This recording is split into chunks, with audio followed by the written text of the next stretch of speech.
Is it not broadcasting to YouTube? What's going on there? Hey, Mary, how are you?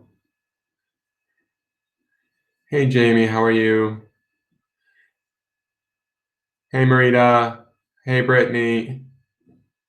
Seems like it's only broad. I'm gonna put in the link one more time because it tells me it was kind of slow to go. I just want to make sure it's going to Facebook. It's going to YouTube and Twitch, but not to. Oh, then now it's on Facebook. Okay.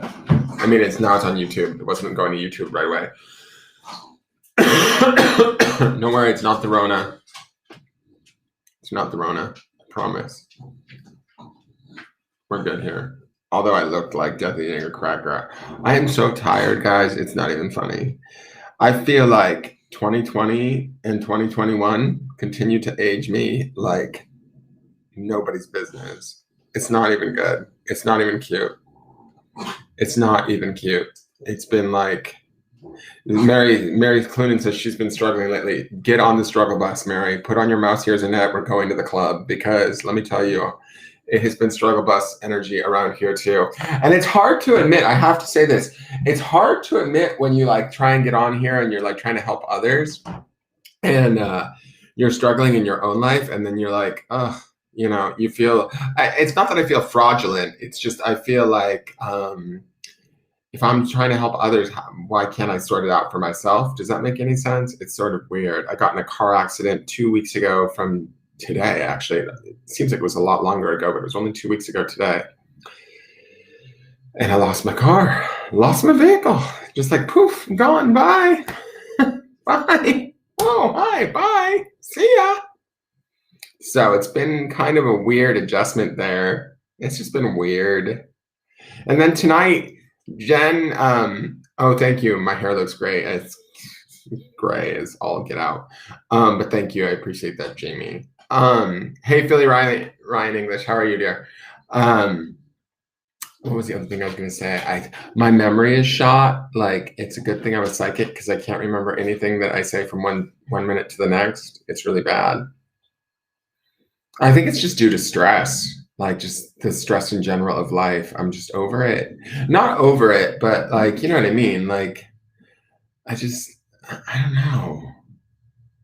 It's just been such an interesting, transformative time for everyone involved that I think that I'm struggling to keep up, if that makes any sense at all. Like, and what I mean by struggling to keep up is just all of the changes and the fighting and the worrying over stuff. It bears down on you. It weighs kind of heavy. So I haven't been on camera much lately. I've only been doing the charmings on Sundays when I'm not like driving into poles and wrecking my car. And you know, it's I don't know, it's crazy. Hey Tracy Swinson, how are you? Jamie says I may need a rest from everything. Girl, I might need a rest from life, like in general. That's how I feel. Like I feel like I don't know. This is crazy. I try not to think about it too much because it's like it's more it's stuff that I have no control over, right? The only thing I can control is how I react to it. So I try and keep an open mind and a positive perspective, but I have to admit, like I'm getting my ass handed to me in some regards. Like I'm tired. I'm really tired. I'm tired of like just navigating all of this stuff or watching it even go on around me. It just kind of is tiresome, if that makes any sense at all. And then tonight, Jen Nichols reminded me it was full moon in Libra, which I forgot to do a pick a card for. I did finish all the signs though, so those are all up. Pisces kind of got me at the end. I got a little emotional doing the Pisces reading because I think I related to it a little bit. And so go figure there. But that was like, bah, bah.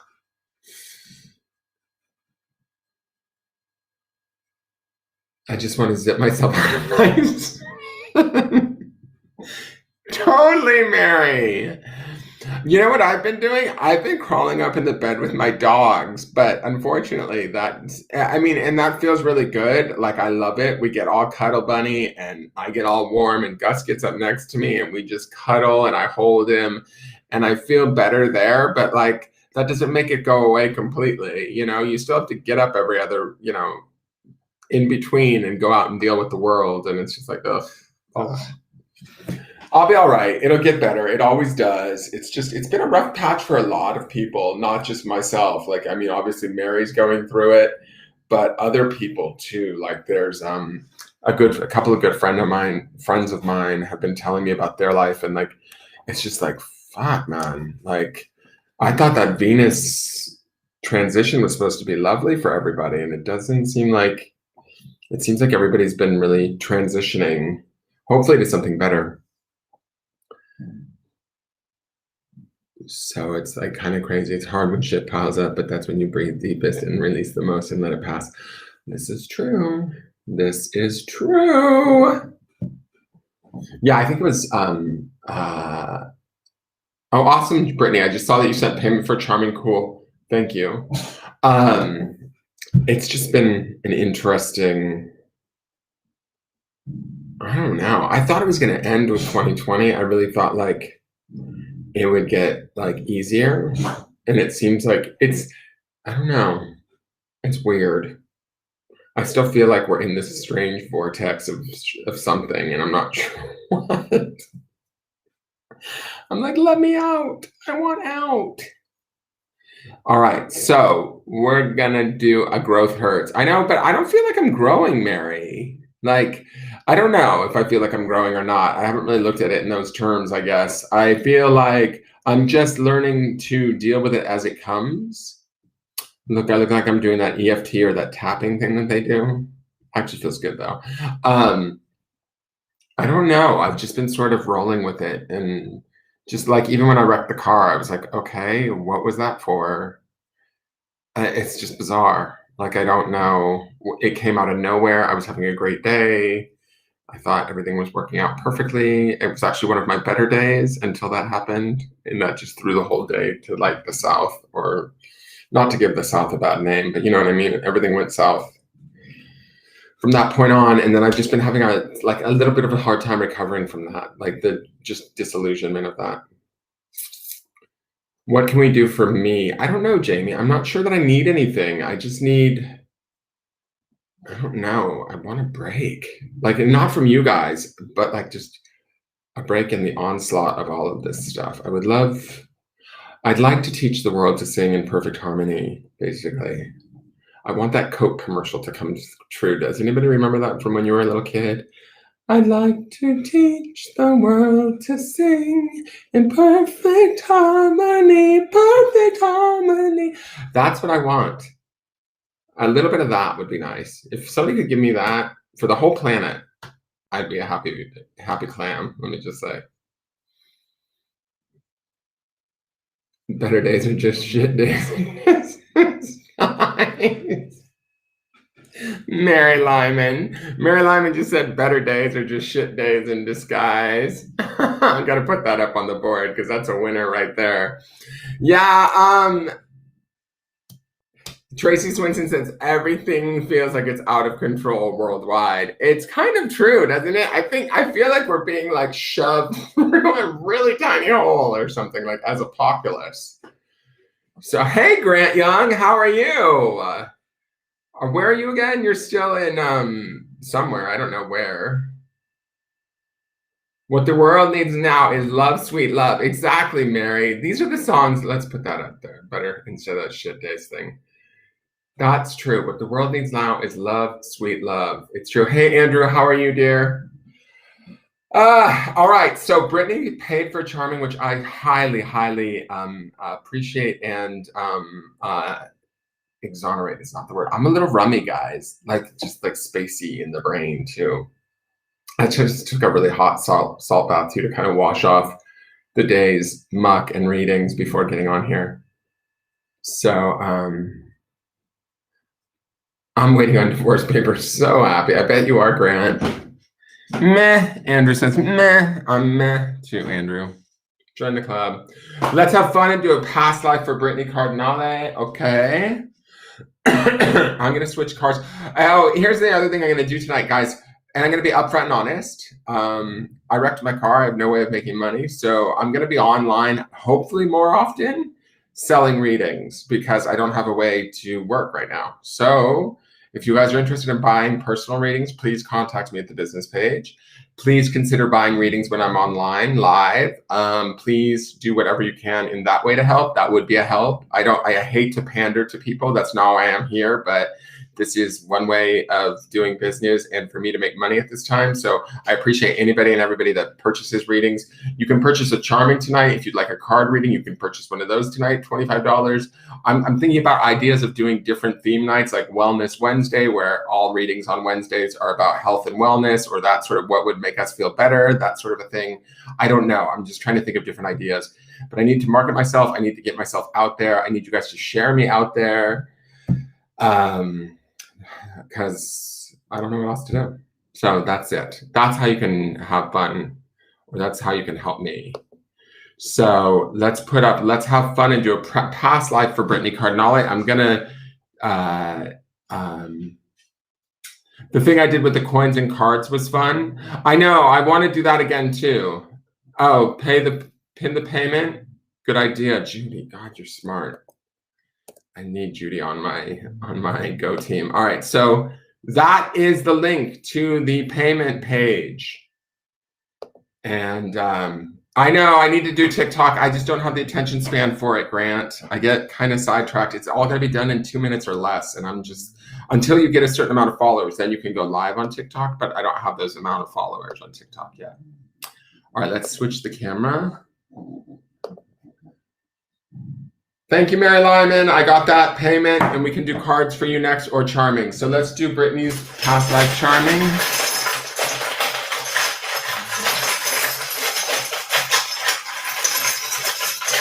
That's okay. Jamie says, oh crap, my phone is almost dead. That's okay, Jamie. So's my brain, so we're even. So let's see, what does Brittany need to know about her past life?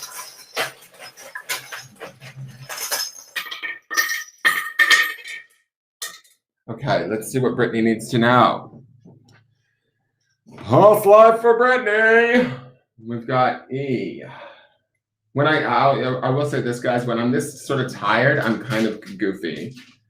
All right, so E and X. X. It's an 8 and a 1, which would be number 9. 9s are about, in tarot, 9s are about personal completions, coming to completion with something. Let me look at this for a minute. Instantly, when I saw this fall to the table, it's also the Fool is giving me this vibe too. I feel like this is like, bear with me, I don't even know the time of the era, but this feels like Merlin times.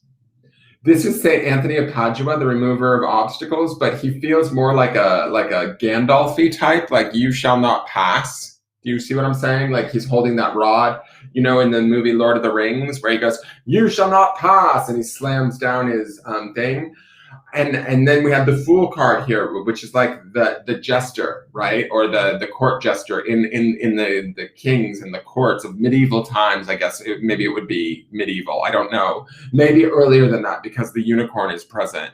And the unicorn, to me, relates to this connection to magic. This guy reminding me of Gandalf also relates to this like connection to like the natural world, magic, medicine, in the sense of like shamanic, not shamanic work, because shamanic is more like a different area, but do you know what I'm saying? Like where, I guess you would call it wizardry, but not like Harry Potter wizardry. It'd be more like apothecary. Does that make sense? Like that's the vibe that I'm getting. I feel like you were male in this lifetime. We also have the Abraham Hicks tree of life growing here, which to me also takes me to like that, Sherwood Forest kind of thing, this tree here happening with the blue. And also it being the Abraham Hicks tree would be about manifestational power. And again, that leads us back to that state of magic, or that state of being like sort of connected to nature in such a way that you were able to maybe manipulate nature or have nature work with you. There was a vibe or a, what's the word? Like we spoke with nature in a way that, others couldn't. And that's what made you sort of like what one would consider like a wizard or a magician in a way. I kind of feel like this could be you, even though he's giving me Gandalf vibes. I'm not saying that you were Gandalf, but I feel like this was you. You were probably a man that carried like a staff. You lived to an older age, and you had this connection to sort of the natural world through and magic, right? I also feel like with the Fool card here, you were part of the king's court, or you were like a sort of a trusted confidant in this lifetime. I feel like you were relied upon. We have the clear third eye chakra, which is the sixth chakra charm here, which means to me that you could seeing into the future, seeing into people's, using your third eye to sort of divine things, to tell the future, that sort of a thing. We have the starfish, but it was flipped over. And to me, this reminds me of the star card. That's kind of why I put it in here.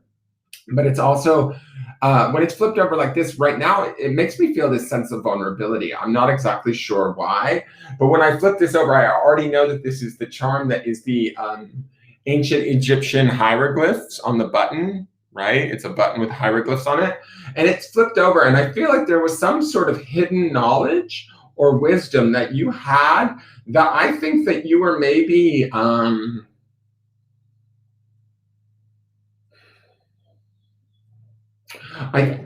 it's weird. I almost want to say that I think that it was this wisdom or this knowledge that was your ending. And I don't mean that in a bad way, Brittany. I mean that there was some sort of knowledge that I almost feel like you were unwilling to share. It was like maybe knowledge that was too like in the wrong hands, it could be dangerous, kind of thing, is the weird way that I want to say it, because this to me is a very deep knowledge, wisdom, right? It comes from the ancients, right? So you had this knowledge and you kept it hidden. That's why it's flipped over. And keeping that hidden, or the awareness of that knowledge, made you somewhat vulnerable. That's why this starfish is flipped over to its belly, where it could easily be harmed.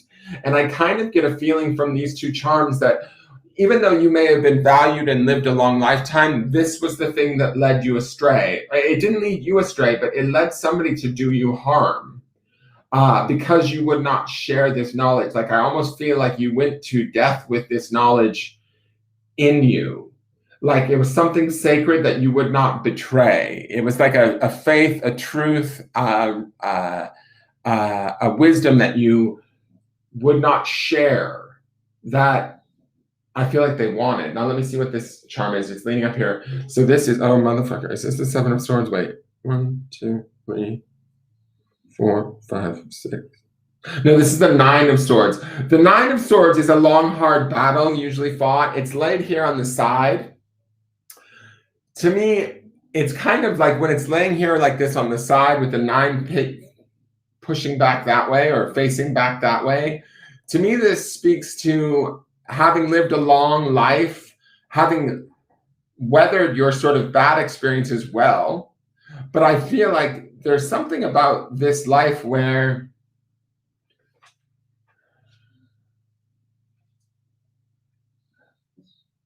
like, because you wouldn't teach this or share this,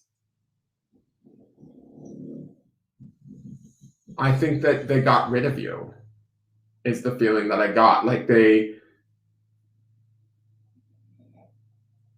I don't know if it was the king, because I feel like this Fool charm here brings me back to the court, right? The court system of the king, the queen, and everybody in the court, all the noblemen and noblewomen.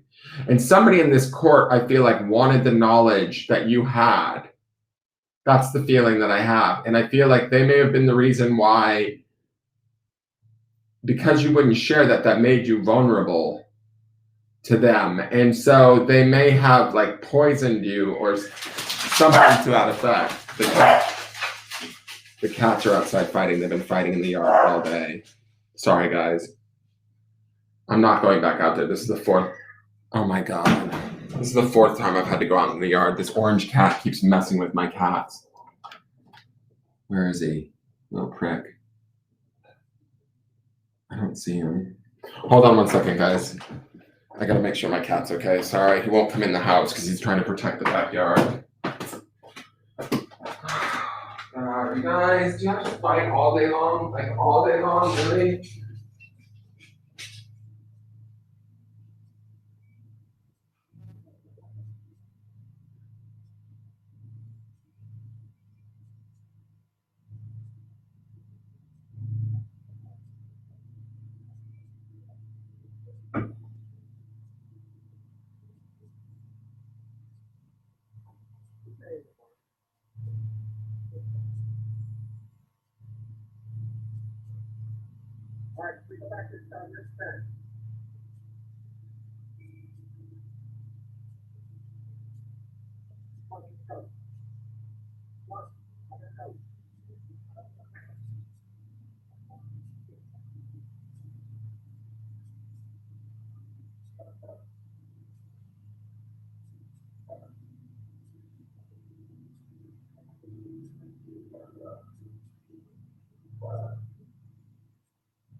All right, sorry guys. I don't know.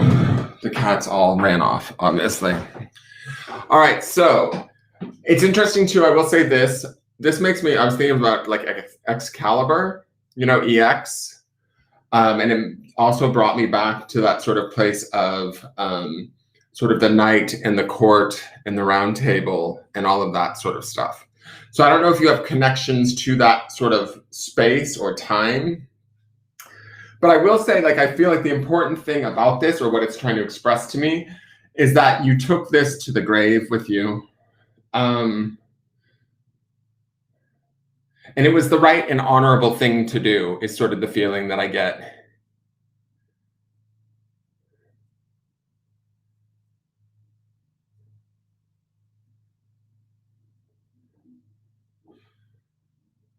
That's weird, Brittany. Maybe it's this vibe that you have about you. Maybe you need to start like doing this. This one, though, is about you holding the information, not sharing it.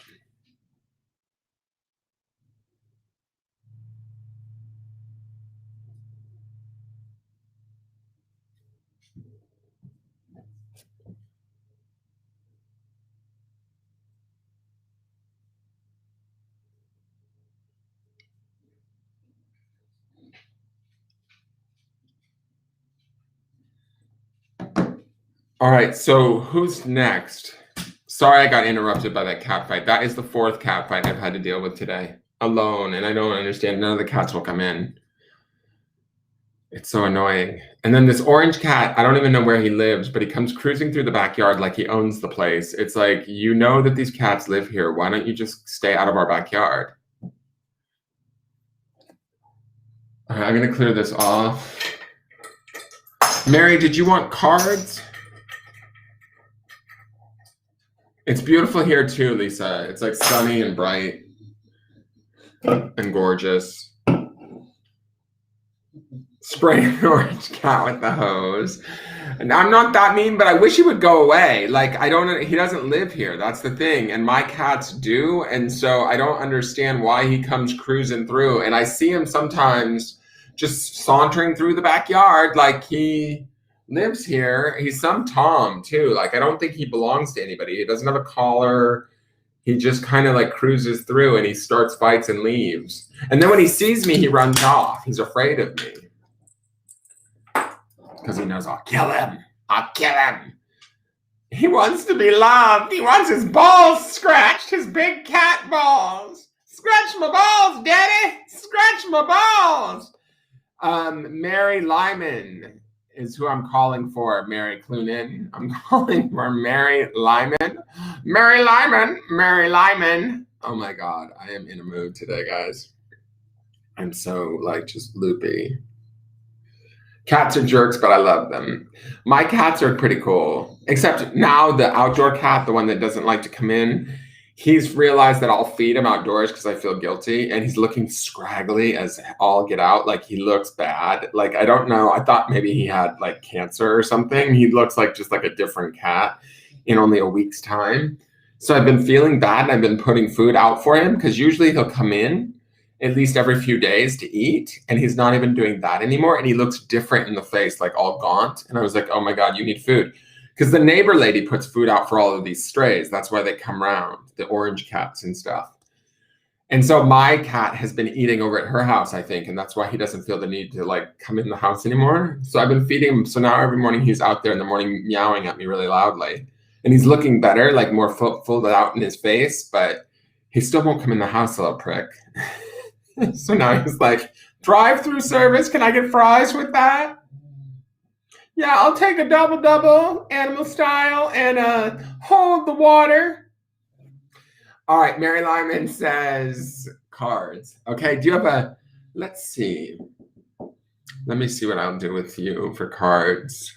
Hey, Adam Boone, how are you? I'm actually not. I'm doing paid readings tonight, Adam, but you can always tune in and there might be free nights on other nights. But you're more than welcome to hang out, and sometimes readings resonate for more than one person. So if you hear anything here that works for you, by all means, feel free to use it. All right, so let's see.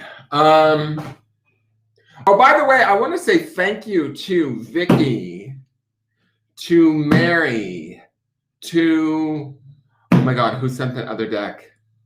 It wasn't Beth, it was somebody else. Vicky, you guys sent me a bunch of decks recently that I'm going to get ready to unbox. On the Patreon page is the vote. I put up 3 decks.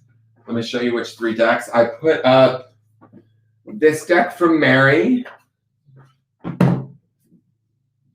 This deck from, I can't, who sent me this deck? Oh shit, it's going to drive me nuts now. It's not Beth Allen. It is, she's on my Patreon too, and I can't, her name is not coming to me. I am so brain dead. You guys, I can't remember anything. Oh, I can't remember. And then this deck, which came from Vicky. So these are going to be the 3 decks that we're choosing from. One of them I will unbox once we get the winner for the, this will be the deck that we use for April, for the daily forecast, one of these 3. And then I'm going to pair them with, they're each tarot decks, which I have no idea what's inside. One's the Herb Crafters. I thought that would be cool for April because it's about herbs.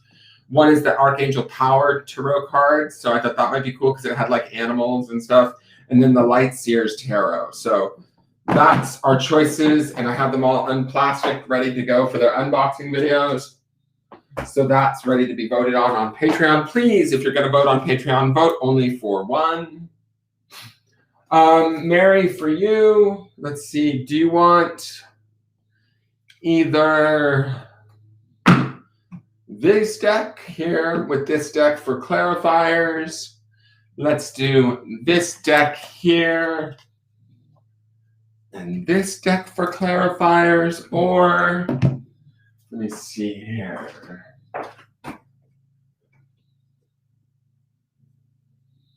We can do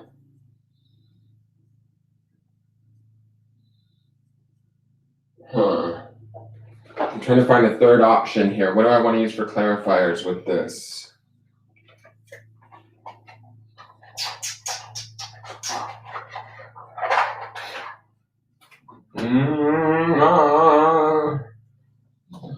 Totally not ready. Or this deck.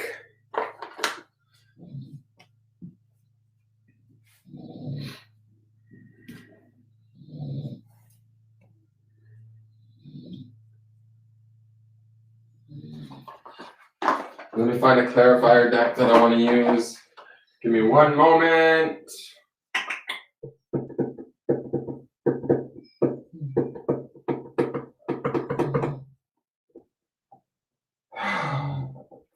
I guess I'll use this deck for clarifiers for that. That'll work.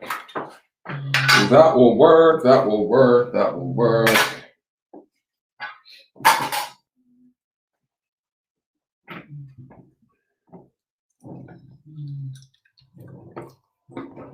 One second, guys. Sorry.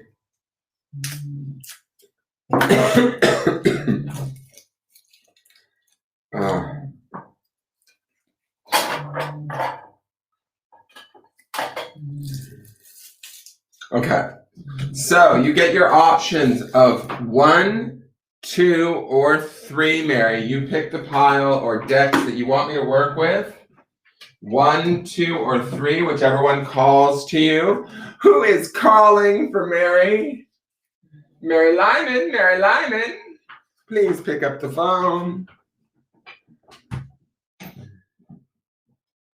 I'm excited about the Lightseers Tarot. Mary bought it for me off of my wish list, on my Amazon wish list, you guys. Just so you know, on that Linktree link that's pinned on the screen, on there is my Amazon wish list, which has decks that I'm really interested in getting. So if you go there and you order a deck for me, it'll automatically send it to me. Mary did that with the Lightseers Tarot, which was on there. All of those decks you just saw were sent to me by viewers. So they'll all get unboxed and get used in future readings. But I was kind of excited about those 3 for April. I felt like they felt good for April vibes. So one of them will be the winner, and then I'll pair it with an Oracle deck. Door number 2. We're going to go with door number 2. All right. So let me clear all this away. So door number 2, you pick the only set of cards that have a tarot and an oracle deck. These are all tarot in these other 2 doors, so that's fine and totally cool. So this might be a little interesting to do because I've never done oracle cards as clarifiers, but we will see. Do you have a specific question, Mary? Can you give me a specific question that you want answered? And if not, I'll just lay out the cards. However,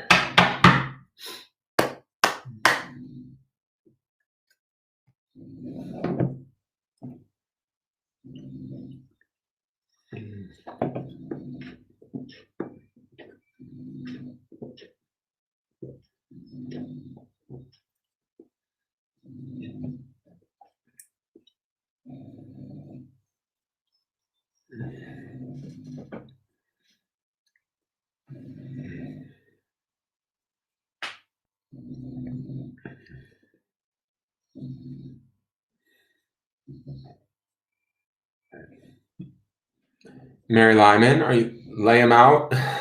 Lay 'em. You don't have a question? You want just a general reading, dear?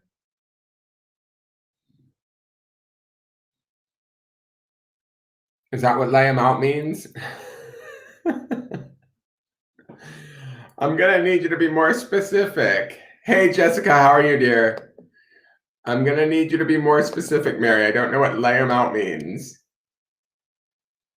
What do you mean by that? Do you want me to just read general or read a specific question? Sorry, I really butchered Mary Cloonan's last name and my diamonds are born and bred. LOL.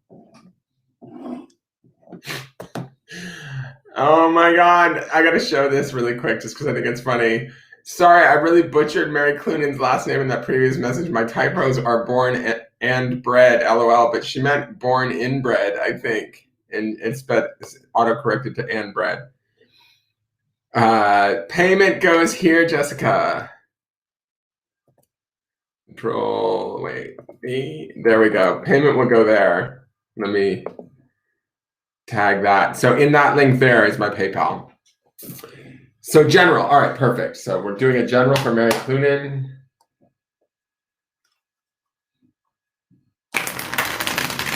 I'm gonna switch the cameras really quick.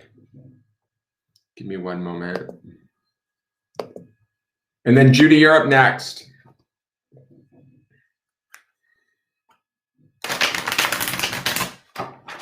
So Mary Lyman. I know we've got Mary Lyman, Mary Cloonan, Mary, why are you bugging? Mary Lyman, what does she need to know?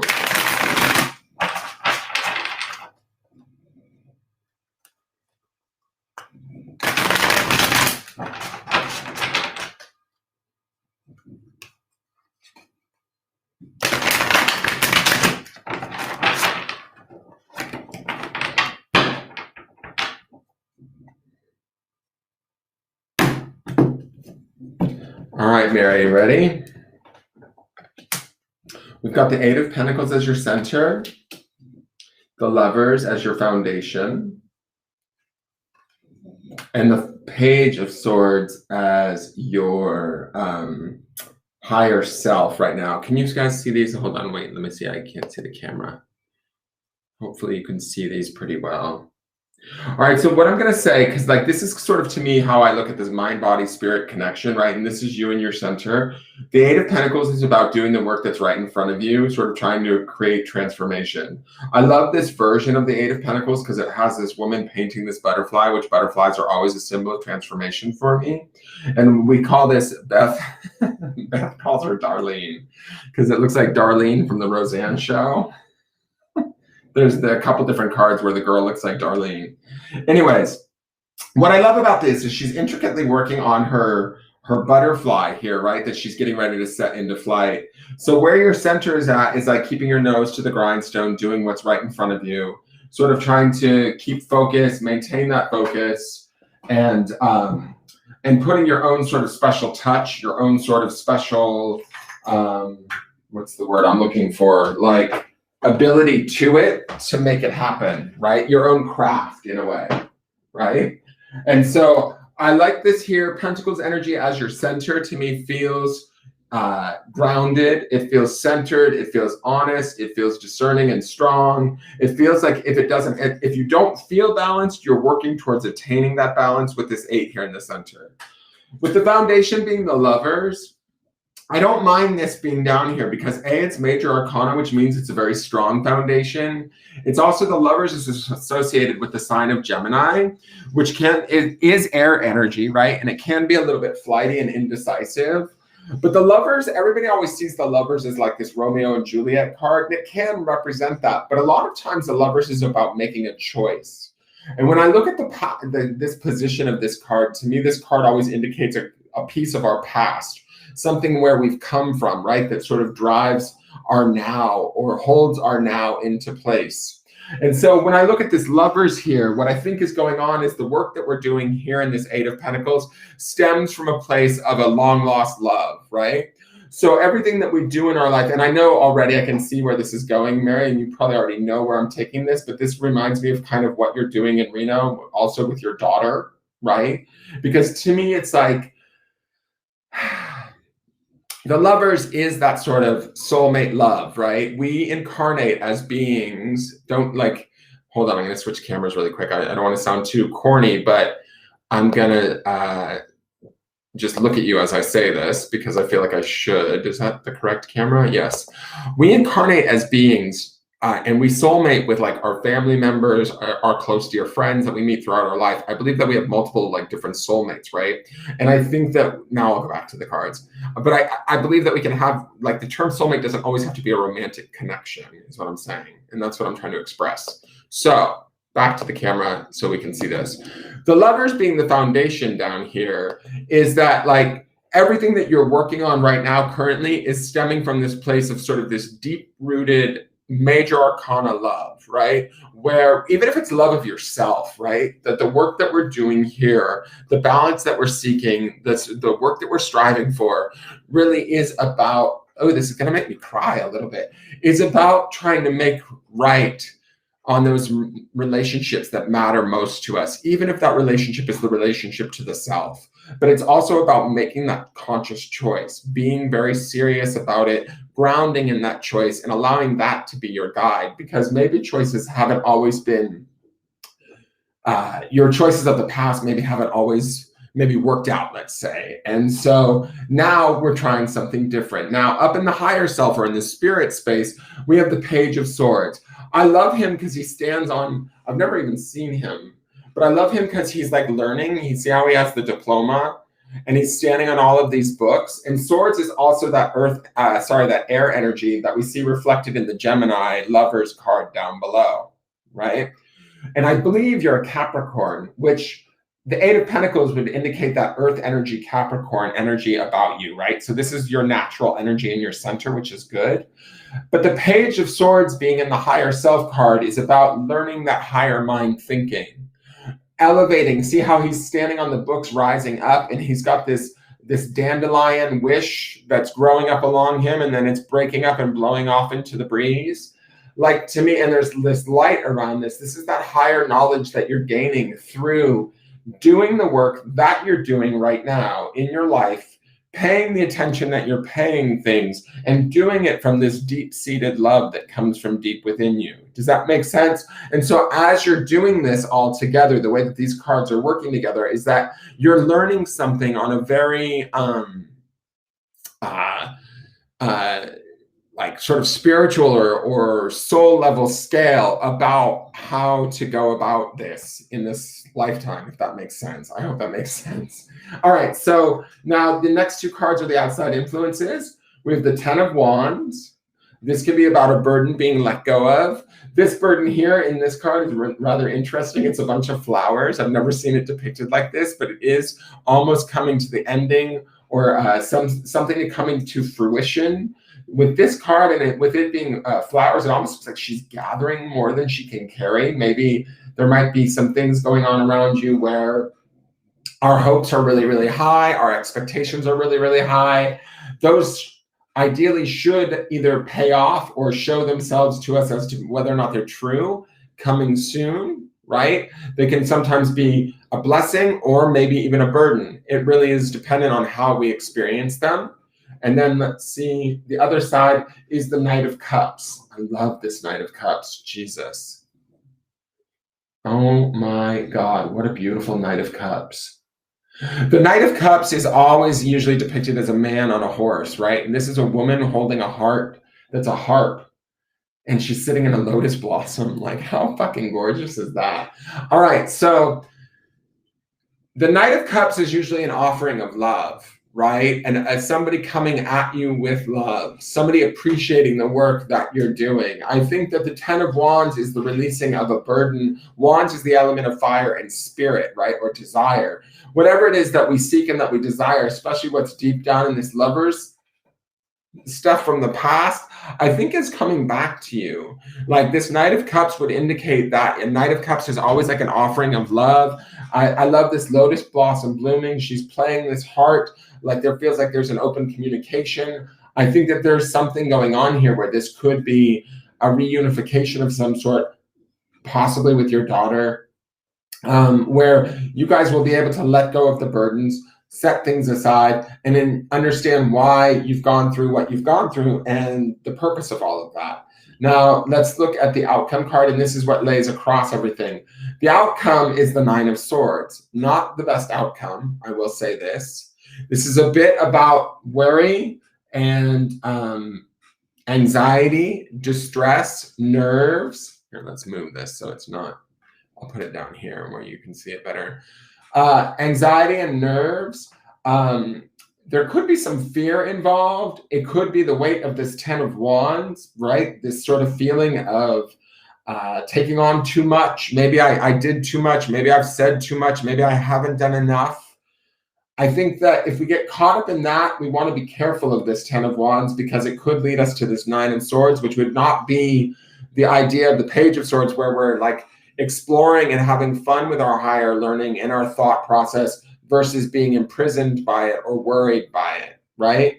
Now let's go to clarifiers really quick.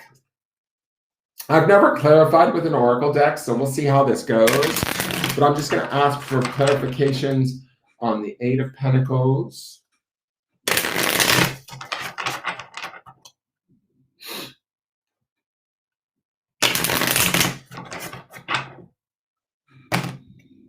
Clarification on the 8.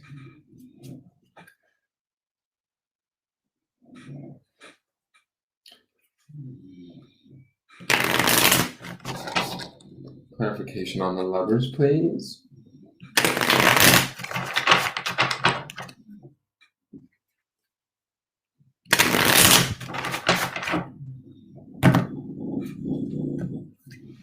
Oh, wait, I don't want to flip it over.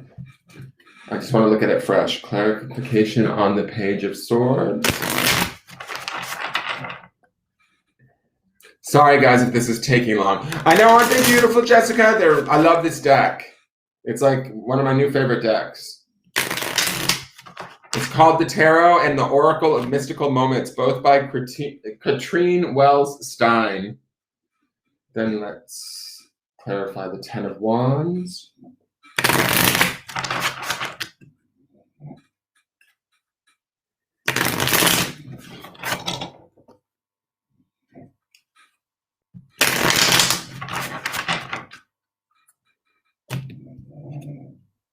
Ten of Wands, the Knight of Cups. And I'm just going to fly through these oracles. I'm not reading the descriptions. I'm just going to tell you what patterns or distinctions I see that come out or where they match up to these cards the best I know how. So just bear with me one moment. Knight of Cups, please. And then let's clarify this Nine of Swords, please.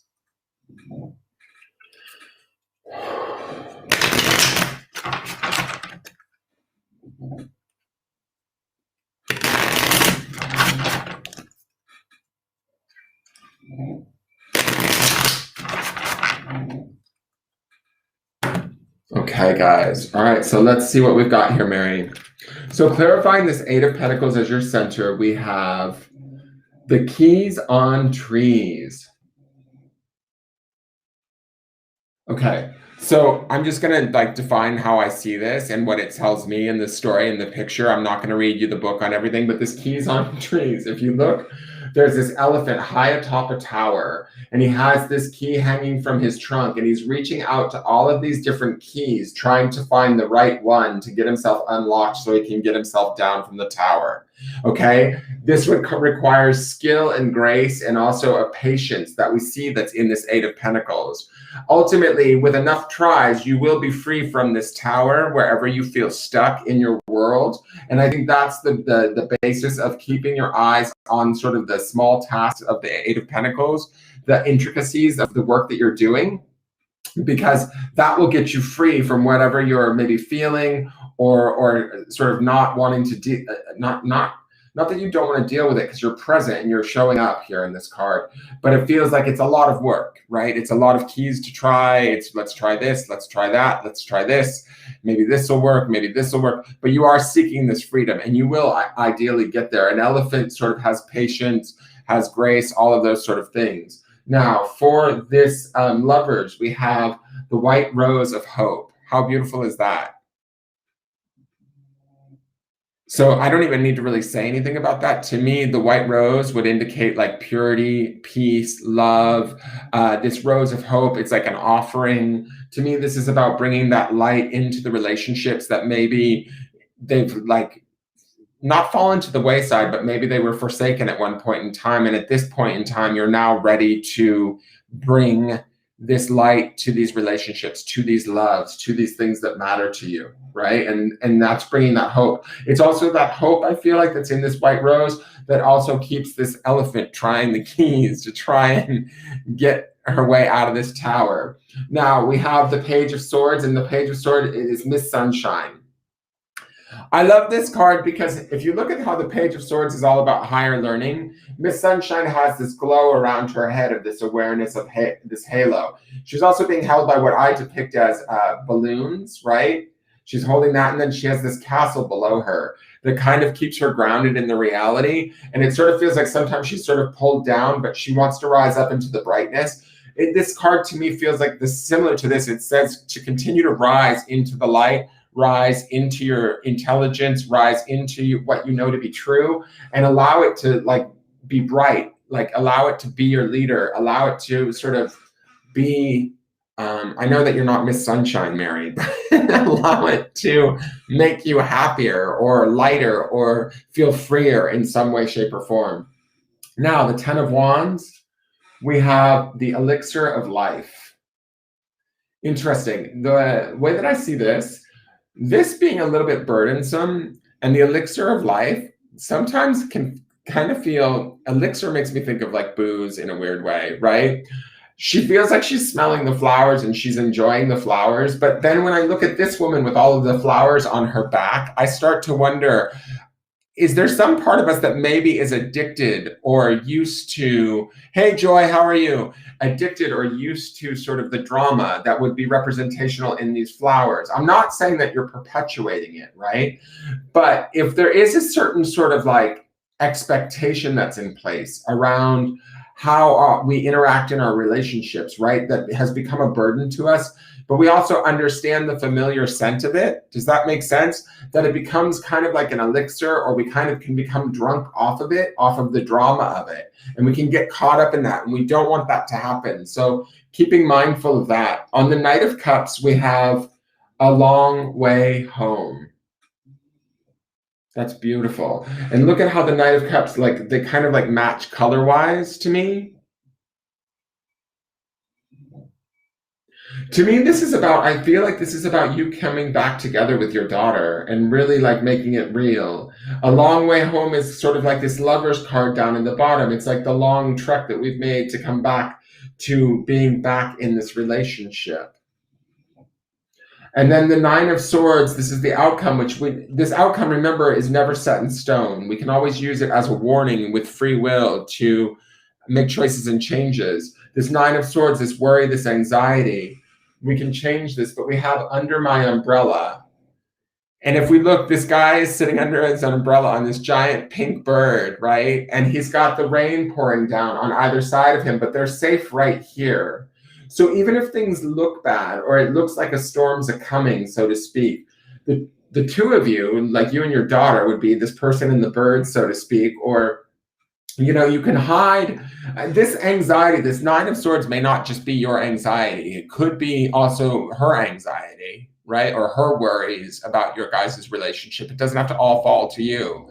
But regardless, whoever is having these worries or up all night, or should I have said that? Shouldn't I have said that? Whatever's going on in our head, we need to remember that ultimately the bond between the two is stronger than the storm that goes on around it, right? And that there is protection, and there is sort of like, an ability to kind of both of you fit underneath the umbrella and care for one another, even when times feel tough or rough. Does that make sense? I hope that makes sense. Joy, it is this is the Mystical Moments, Oracle of Mystical Moments. And then there's also the Tarot of Mystical Moments. I have unboxing videos. I love these two decks. They're beautiful. So if you look on my unboxing videos, there's unboxing videos of both of these decks. And if you use the Amazon link in the video description to buy the deck, I get a small percentage of the sale from my video if you use it from my video. But they're beautiful decks. These are what I've been working with daily on the daily forecast for the last month for March. I picked these for March because it was my birthday month. So I wanted to pick the decks. So that is your reading, Mary. I hope you enjoyed it. I hope it made sense. It is beautiful. It really is, Mary. And I think that things are really coming together for the two of you. Even, I will say this, even with the, let me switch cameras. I know I can't see you, but I'm so dumb. I feel like when I can see me, it's like I'm talking more directly to you. It's really weird. Instead of looking at my desk on the screen on the computer. What was I going to say? That bird, the boy on the back of the bird under my umbrella, it just speaks that like if you guys have each other's back through it, no matter what, you guys are going to be okay. Even if there's storms, even if there's worries, even if there's whatever, it just sort of felt like even though it might feel like sometimes an unmatched pair, you guys still have that umbrella to take care of one another, that ability to sort of watch out for one another and still come together. That Knight of Cups is a beautiful card to be coming back to you with that long way home over it, meaning I don't want to get emotional, but it's a long time overdue for both of you, I think. And it's time, and it's all in right timing is how it feels to me. Thank you, Jessica. Thank you for using that. Yeah, it's in my unboxing videos. Check it out. In each video description, there should be, I think I might have unboxed these together. I can't remember, but there will be a link. Or if you go to the daily forecast, the link is in each daily forecast for March. It should show you the links there, and you can order it through those. This is the same link. All right, so the next person is, I believe, Judy. Yes, Miss Judy? I think I have Judy and then Jessica, and then that's it.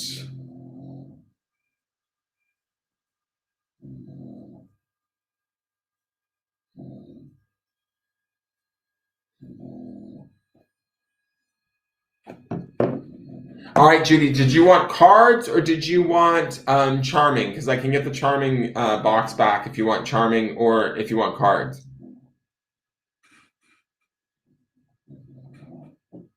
And if you want cards, you need to pick cards 1 with clarifiers, cards 2 with clarifiers, or cards 3 with clarifiers.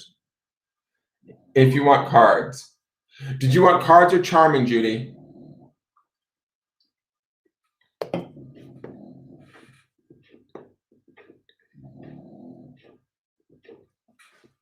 This first deck here, number 1. Yep. Number 1, and you want a love reading? Is it with a specific person, Miss Judy? Okay, I got cards. I got group number 1. And do we want it with a specific person? That's what I need to know. Yes? Okay, can you give me that specific person's first name, please? Yes, it is, Mary. I love that. I love that. That's very true. Is it okay? Can you say their name out loud or not really? Do you not feel comfortable, Judy? She's like, would that be awkward? If you can't, that's okay. You can tell me. Okay, thank you.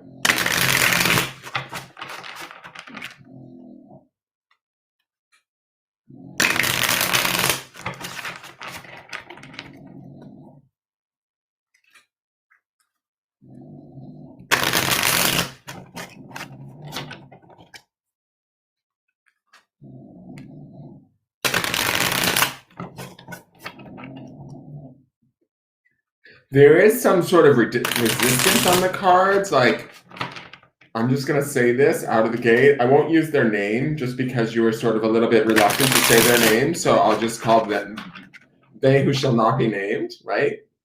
I feel like there's some resistance on the cards. Like, either the two of you might be struggling or not actually able to be together right now at this time is sort of the feeling. Like, I feel like I have to force the cards together a little bit. It's not that it's a bad thing. It just feels like there's struggles. It could mean that you guys maybe struggle like against one another, where you might butt heads. It could be that kind of a struggle, or it just could be outside struggles that are kind of keeping the two of you apart. But it does feel like there is a bit of struggle. Now, these 3 cards will represent you. These 3 cards will represent the other party. I'll start with your 3 cards, and then I will go down and do their 3 cards. I may jump back and forth once I know what's going on in your 3 cards and then start to look at theirs. I'll see connections. I will do clarifiers in a moment after I get through the majority of this reading, but we're going to go quickly. So these are your cards. So we have for you, in your experience of this relationship, the World, the 10 of Swords, and Strength. All right, I'm going to say this right out of the gate. We have 2 major arcana and we have a 10, right, which is a completion cycle, an ending coming here. There's a lot of tiredness in this card. This card, I mean, just in the depiction alone, it's a man with 10 swords in his back, right? He's been to hell and back, this poor bastard. But what I will say is this. I feel like for everything that you've been through with this person, it's been worth it in some respect. It's tested your strength, is my feeling. It's shown you who you are and what you're made of. And it means the world to you. For it to pay off, and when it is good, it means everything to you. I also feel like with this card here, you are who you are in this relationship. You're allowed to be who you want to be, is my feeling. The reason why I say that is because of her naked body here. To me, it makes me think of being vulnerable and being able to, like, when you're in this place, right? Or in this relationship and things are right, it feels like the world feels complete. Everything feels right. But has it come at a cost? Yes. Has it been a struggle? Yes. Has it required you to be strong and hold tight, hang in there, do what you need to do to make things work? Yes. Has this been a bad thing? No, it's taught you a lot about who you are and what you're made of, right? And this has even also taught you about who you are and what you're made of. But I also feel like there's a decision that is required with this card here. This is about the completion cycle. Do we want to complete now or do we not? I almost like see visually in my mind's eye, like, are we going to get out of the cab or stay in the cab and keep riding kind of thing? So let's look at his cards really quick. We've got the 8 of Wands. That's a good card. We've got the Seven of Cups. Also a good card. We've got the Queen of Cups. All right, so I'm going to say this. He's got a lot of cups energy, right? Which would be emotions, right? He's probably a little bit of an emotional person. It looks here with the 7, he can't make up his fucking mind, quite frankly, and that would be driving me nuts too. The 8 of Wands does say, though, that he likes you a lot. 8 of Wands can indicate travel, desire, a love, like a message of love coming at us. So this is not a bad card. And the 7 of Cups isn't bad either. It's like he's kind of like half in, half out. I'm not sure. Do I want this? Do I not? Can I have this? Can I make this work? Whatever his fear is, he's paying more attention to his fear than the actuality of what you've got on offer, is my feeling. What you have on offer is some pretty major stuff, except with the exception, even this 10 of Swords is not a bad card. It just says you've been through a lot and you can handle a lot and take on a lot in effort to make this work. He, on the other hand, doesn't feel like he's brought that much to the table, if that makes sense, because you're leading with 2 majors and a 10, and he's got this stuff that's kind of all over the place. Not bad, but it's like, is it on the same scale as you, is kind of my feeling. So let me just finish this up really quick. The Queen of Cups to me indicates that I do feel like there's a nurturing love that he has for you, right? I do feel like there is this sort of sweetness about him towards you. There is this connection, both emotionally, psychically, that he has for you. I wonder if he's not scared of it, because I feel like this 7 of Cups and the Queen can sort of, to me, the Queen is a powerful card, but she can sometimes feel emotionally vulnerable. And with the 7 of Cups, that would exacerbate that emotional vulnerability in a way, is how I would feel it. And so I kind of wonder sometimes, is everything that you might be putting in or going through in an effort to sort of make this work, is that maybe somewhat confusing or intimidating to them in some way? I don't know if that makes sense, but that might scare them a little bit or confuse them, because they're like, fuck, she's in it to win it. Like, she wants this. Can I even live up to what she's put in? And so, and I think that with this Queen here and with this 8 of Wands, he realizes like who he's got on his hands.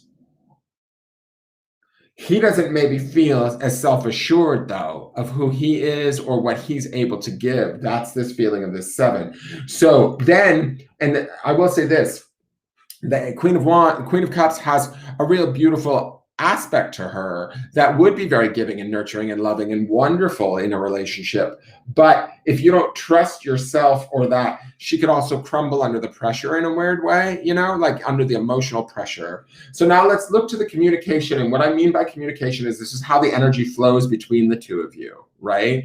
So this will show me how you guys communicate, like, you know, energetically, so to speak, or and we'll see how that flows. So we've got one here and one here. I'm just going to flip them over and I'll tell you which way they flow.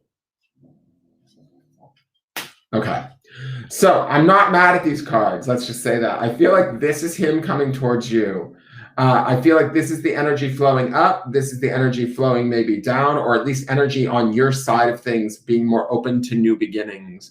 I feel like there may have been some sort of falling out. And remember, when there's this 10 of Swords here, we've got this idea where I said, am I staying in the cab or am I getting out now? Like, it's this sort of weird feeling of,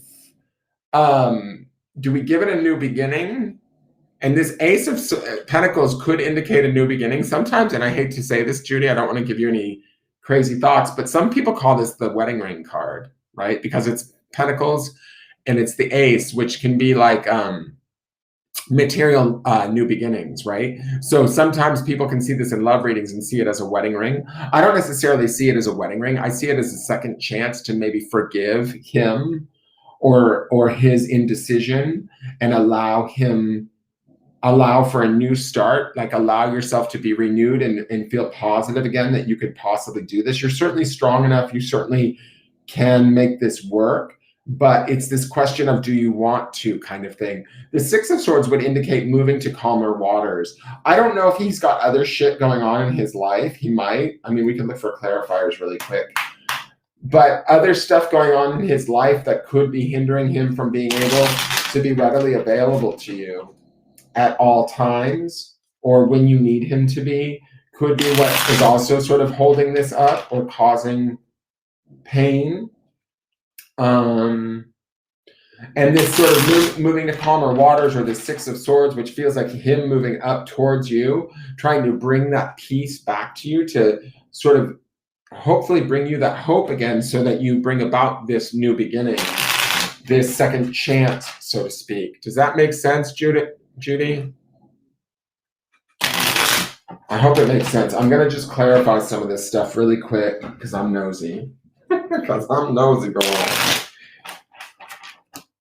So I'm just going to shuffle for clarifiers for all of these cards really quick.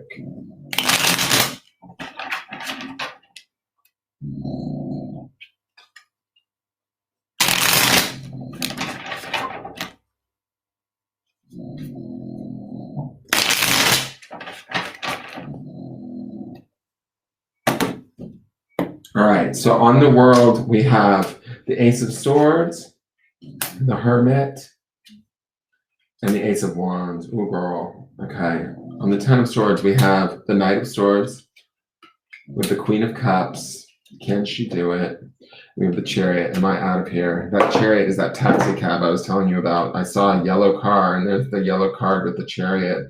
So to me, let me just say this. All right, so I know when things are good, you feel complete with him, but you need utmost of truth. You pull back at times. I feel like the Hermit would mean that you pull back, or there's something that you know that you're not necessarily always willing to share or tell, or maybe he's not always willing to speak about it. The Ace of Wands, there's definitely desire there between the two of you. But you need this truth. You need like clarity. Like these aces are saying, no, I need it like boom, like do not mess with me. And the Hermit is kind of old and wise, right? Virgo energy.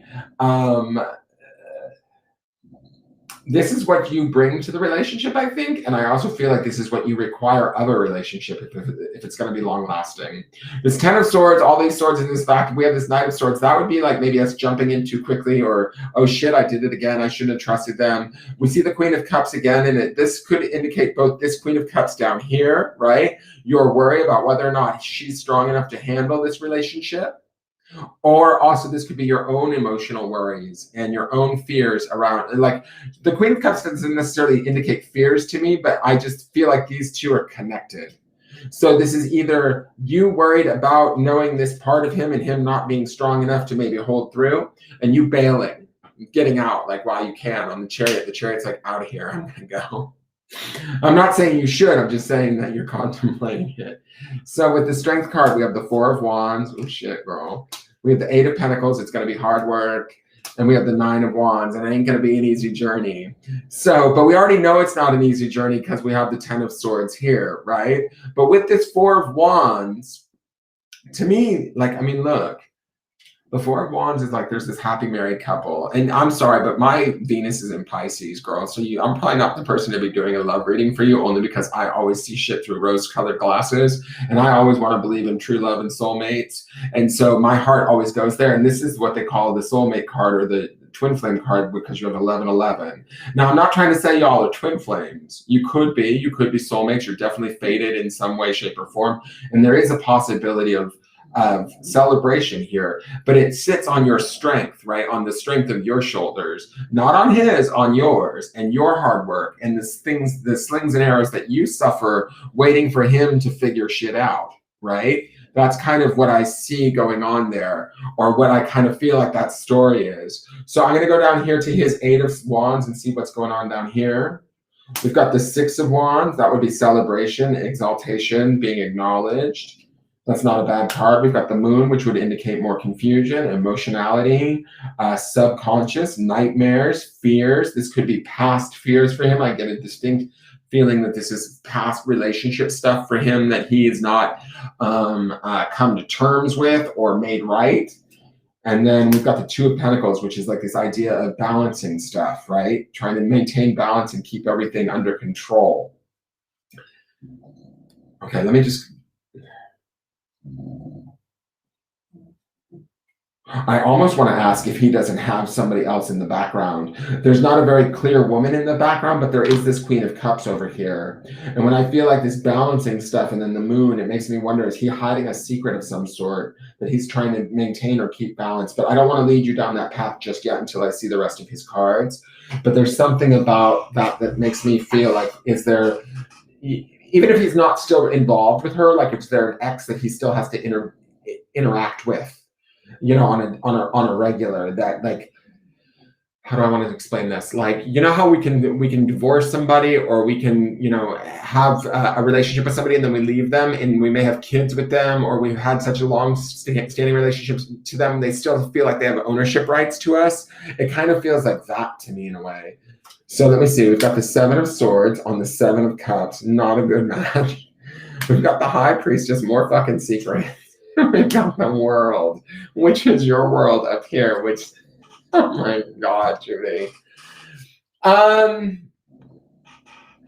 don't like the Seven of Cups being on the Seven of Swords, because the Seven of Swords to me is about sort of maybe truths not being told, things being kept hidden, or things being taken that don't belong to you. And the High Priestess is also even bigger secrets in that way. And so her sitting with the liar, cheater, thief card, to me, I'm not saying he's a liar, cheater, thief, but I am saying that there could be secrets involved that need to come to light. And I almost get a feeling when I look at this run of cards, I feel guilty in some way, because this world shows up here, and this world up here, he sees you. He knows who you are. He knows what you bring. He knows what you deserve. And you deserve this Ace of Wands. You deserve this Ace of Swords. And there's something in you that knows deep down inside of you, this hermit energy, something in you knows something in the milk ain't clean, if that makes sense. That's kind of the vibe I'm getting. And so he sees this and he acknowledges this. And I think that in this weird sort of way, it's his way of trying to respect it by not doing you wrong in some way, shape, or form, if that makes sense. Like, he's not so sure. Like, I almost feel like, is he fearful of doing the wrong thing or upsetting you or ruining what you bring to the table? The Queen of Swords is followed by the Queen of Cups is followed by the Queen of Swords, the Six of Cups, and the Ace of Cups.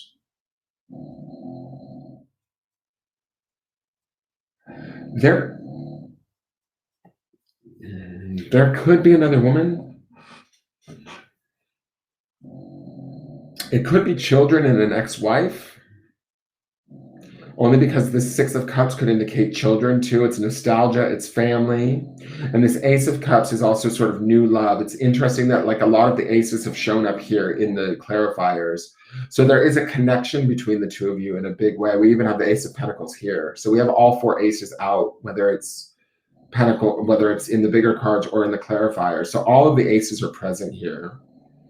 So the connection is very real. But what I'm trying to gather here is I don't understand if this connection, I almost feel like the Queen of Swords is his ex. This is the kids.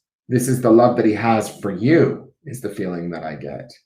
And he might feel some sort of guilt. He might feel like this confusion and this liar, cheater, stealer stuff, right? It's not that he's a liar, cheater, stealer, but it's like he can't be, he feels like if he's true to you, he might be being wrong to others that he loves too, if that makes any sense at all.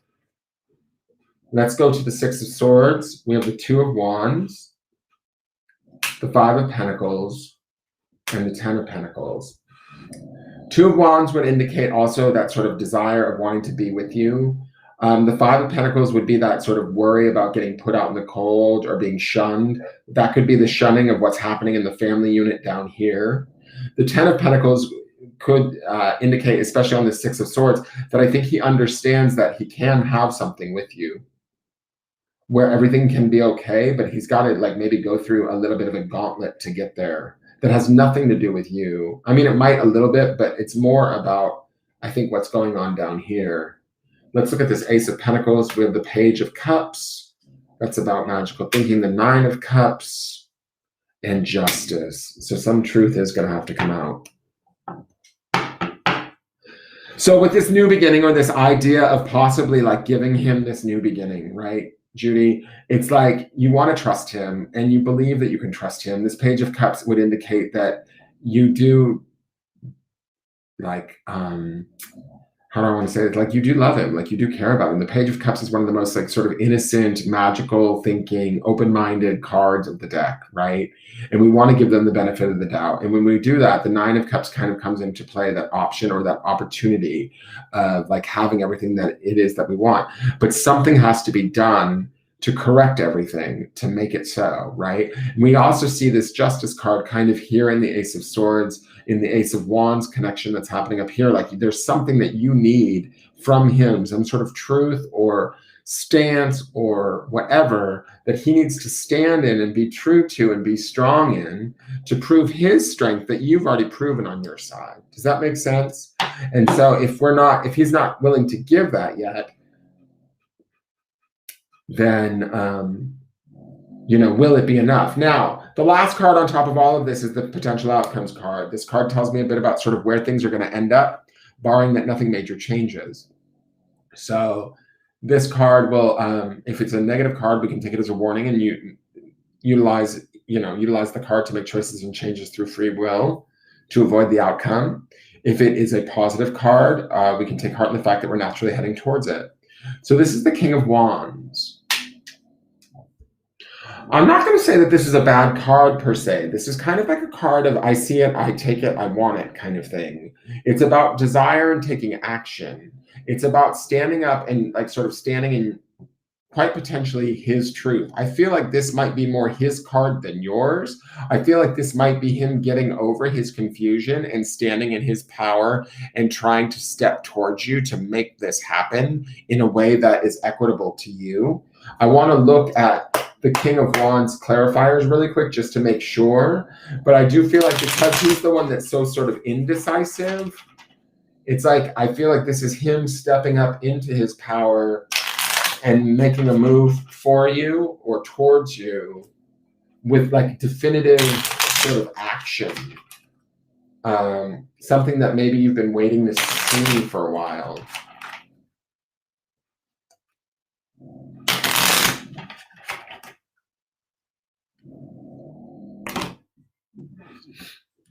Okay. So we've got the Four of Pentacles, the Knight of Pentacles. Oh, shit. And the Wheel of Fortune. So that just threw that theory right out the door. And the reason why I say that, the King of Wands is like, about decisive action, period. It's about like making a commitment and going after it. But when it's followed by this Four of Wands, Four of Pentacles and Knight of Pentacles, those are two extremely stingy. The Four of Pentacles can be guarded, right? It can also be sort of holding on too tightly. And then the Knight of Pentacles would be about slow moving energy, doing it in the right timing on all of that. And then the Wheel of Fortune almost doubles down on that in a very big way, being major arcana. It's like, to me, I almost want to say, and this is sort of weird to end off on a clarifier like this, but with the Wheel of Fortune being the last and final clarifier coming out, it makes me wonder if now is the right time, is how I want to say this to you about you and him. Only because I feel like even though he's supposed to step into this King of Wands energy to come towards you, I don't know if he's going to be fully willing to, or if he's going to, it's going to be in spits and spurts or drips and drabs. That's the Pentacles energy that's happening here. He's going to be guarded and not able to be totally free with you. The Wheel of Fortune says there might be a time when he could be, but it's that time isn't just yet, is sort of the feeling that I'm getting. You have to sort of wait for the wheel to kind of spin and have faith in that wheel, that it will spin in your favor. Ultimately, the Wheel of Fortune wants to give you what's in alignment to you. And so is he in alignment for you? I don't know. I would say this. I don't think he's in alignment for you as of yet, because what he's put on offer is not as strong as what you have on offer. But he does realize what you've put on offer. And I do think he's attracted to it. He's desirous of it. I think he wants to bring you things, even the King of Wands as the outcome says to me he wants to rise to the occasion. But even his King of Wands still isn't as strong as the Strength card in the World that we have up here for you, right? But it's still a much better presentation than what we saw down here in his original earlier cards. So he needs to rise to this, and he knows this. He may attempt this, but Wands, although it can be fast-moving, fiery, passionate energy, it can also burn out. The King usually doesn't necessarily burn out, but it makes me nervous with these Pentacles here. It might go on and off like a flame, like one minute he's hot and heavy, next minute he's withdrawn and pulled back. And that could drive you a little bit nuts. The question is, with the Wheel of Fortune here, is do we have faith to wait this out and see where it goes and be open to all avenues?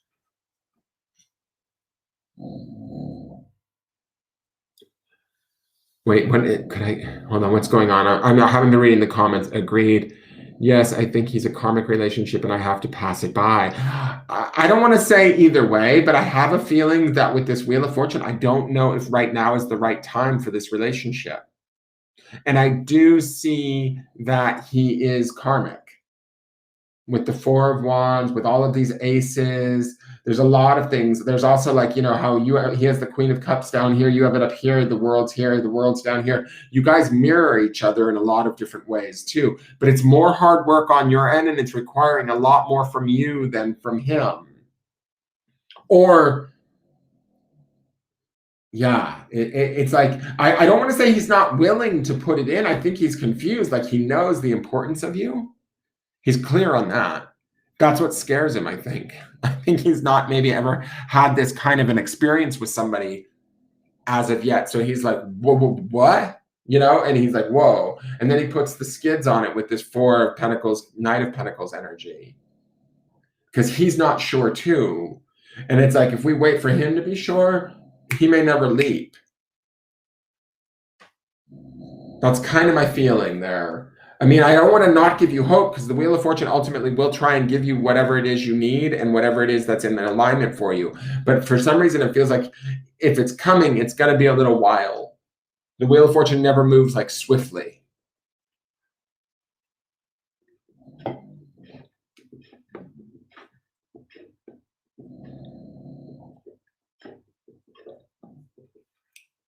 All right, so I'm going to clear all of these. I hope that makes sense, Judy.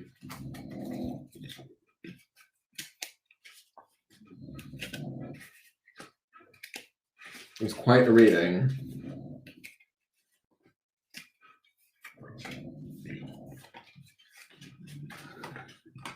And you guys, if you ever want a private reading, you can always use the link that's on the screen. I can give you a private reading via the Facebook business page. You can message me there. Private readings can be purchased anytime. I need to sell private readings because this is my career, people. This is what I want to do for a living. Help support a psychic. So, and also I won't go as fast. I'll be more descriptive. I would be more like caring and, not as swift as a public reading like this. But it gives you guys an idea of what I can and cannot do so that you guys can know what it is you're buying. Yeah, and I think that that's the best way to be, Judy, is let the universe give you what's in right timing, and right now it may not be that per se. Now, I think the next person is Jessica. Sorry that took forever, Jessica.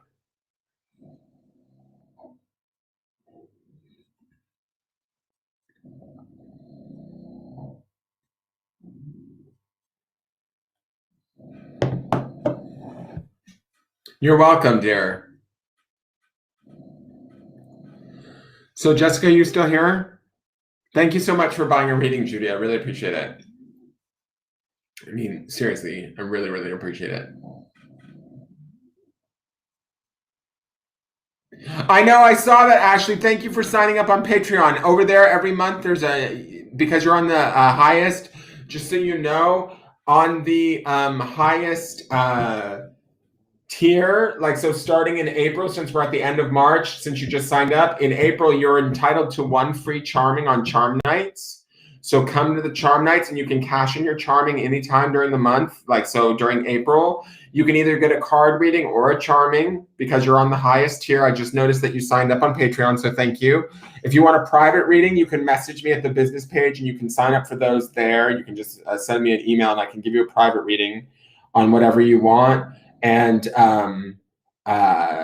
yeah, that's how that works. So thank you so much. And also there's readings over there every month for those groups, the Archangel reading and the Cupid's Love reading.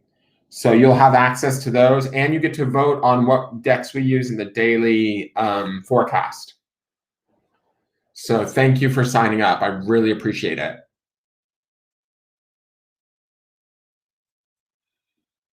Thank you. Awesome, Ashley. I'm super excited. Thank you. I need that excitement, girl. I need it. Is Jessica still here? Did I lose Jessica? She paid for a reading. Oh my God, I hope she's not gone.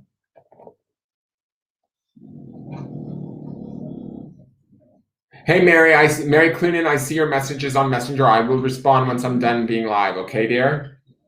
If you're still here watching, I can see your messages on my phone. And that should be fine. We could probably do that. I hope she didn't leave. I know that she has to go sell crystals, so I hope I didn't take too long with that last reading. How do I tag her, Andrew? At Jessica? How do I don't know how to tag her. Can I don't think I can tag her from here because I'm on Restream. Yeah, Jessica Tate. Yes, Marge. Jessica Tate, your reading is ready. Yes, she said to tag her if she had to leave the feed for a bit. Okay, because she's a business lady on Facebook too. Homegirl's working all the time. Thank you, Andrew.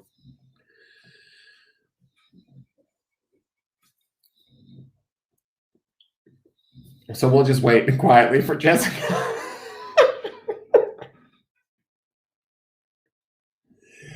Unless, Ashley, if you want to, I'll add you to the list. If you want your reading tonight, I can do your reading now.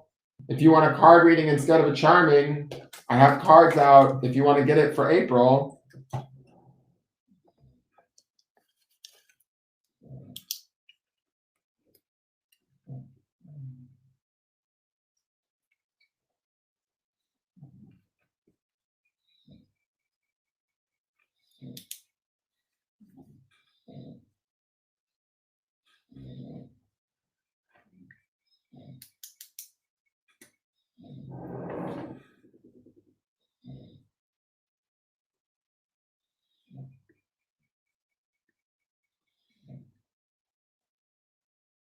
What did you want your reading? Do you want a card reading, Ashley, or do you want a charming?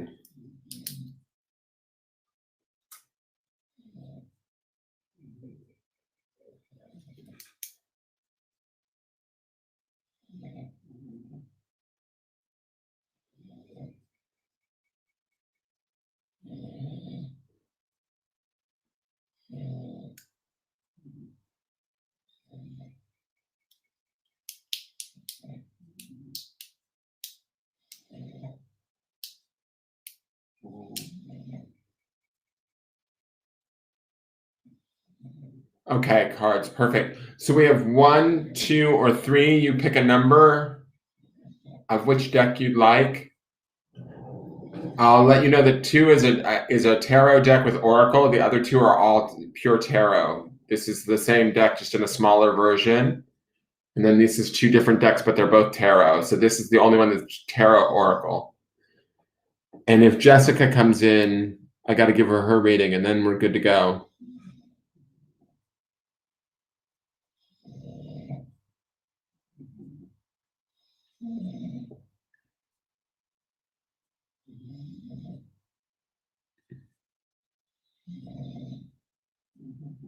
Number 1, okay. And is Jessica here? I'm going to do like one last call for Jessica. If not, I'll just start Ashley's reading and then Jessica will have to wait, I guess. Thank you for joining the Patreon, Ashley. I really appreciate it.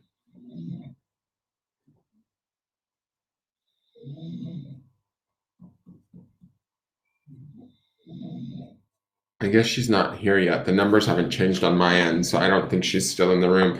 Did you have a specific question, Ashley, that you wanted me to look at? Or did you just want a general reading?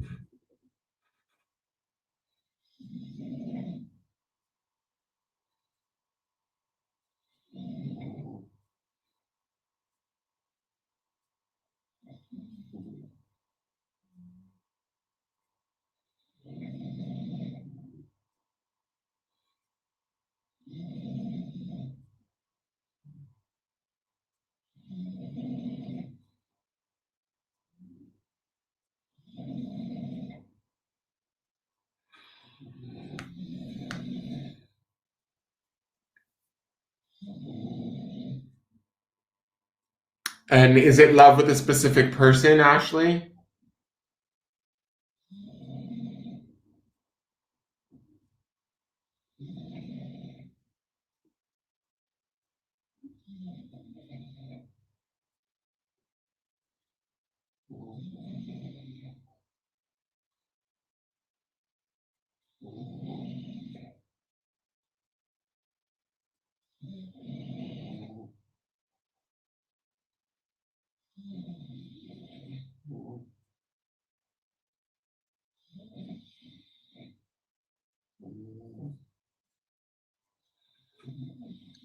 Can you guys hear my dogs snoring? They're just like all snoring away. Is it love with a specific person, or is it just love in general, Ashley? No, it's just love in general.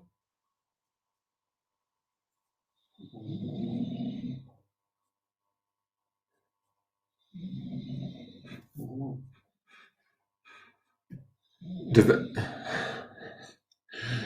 does that no mean it's just a love in general question, like just your love life in general, like generalized terms, correct? Not with a specific person. Sorry to ask so many questions. I just want to be clear because we're doing this online, so I don't want to give you the wrong thing. If love in general, okay, perfect. All right, so let's see what's going on. Love in general is a different spread. That's why I asked.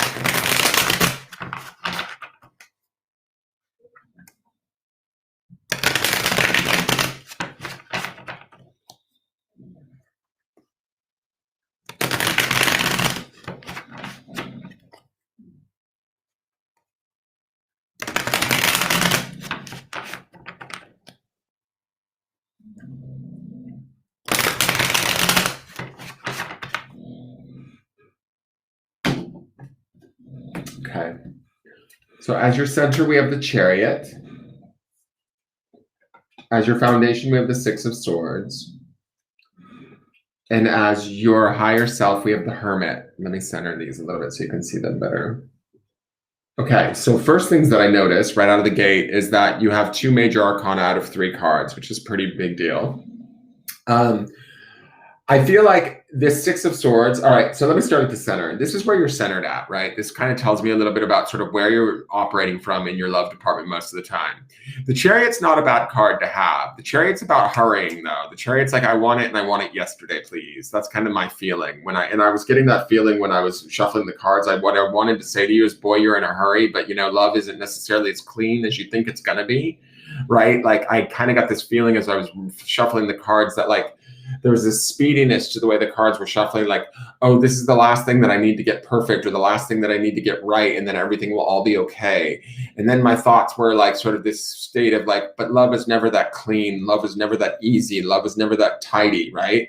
And I kind of get a feeling, and I could be wrong about this with you, but it feels to me like your life is pretty much under control, right? Like everything kind of lines up. You're not one of those like kind of all over the place people. To me, when I was feeling the cards or when I was shuffling the cards, I felt like you were kind of like a very organized or under in control type of person. Love might be the last bastion or the last area that you're kind of maintaining that area where it's not kind of the way you want it to be or the way you like it, right?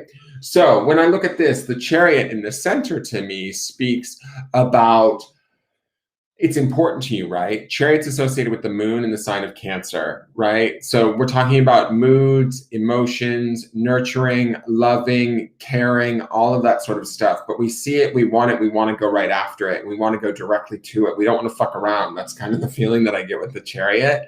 And we don't have a lot of time on our hands is also the other feeling I get with the Chariot. There might be a little bit of worry that like, oh no, I'm tired of waiting. I'm tired of waiting. Now, here's the thing. Your foundation card, this is the card from the past. This card here is the Six of Swords. This card says to me, you've been in love before, like a fair time ago, a while ago, right? And that didn't work out so well, is kind of my feeling.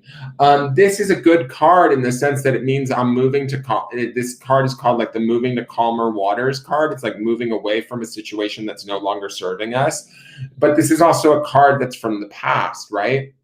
So when we're like reflecting or holding a memory of having moved away from something that didn't suit us, yet we're trying to move towards something that we want to suit us, we have to like, it feels like these two cards are going in opposite directions, right? Like this card is from the past is going like, oh God, thank God I got away from that fucking shit show. And this card here is going like, but I still want love. I still want love. Give me love. And it's like we've got mixed signals going between these two cards is almost the feeling that I get, right?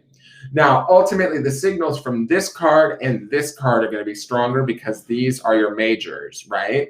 So this card is your higher self or your spiritual self. And this is the Hermit. This is Virgo energy. This is grounded. This is discernment. This is spiritual connection. This is maybe hiding out a little bit, going inward, learning about oneself through delving into the deeper parts of oneself and the subconscious.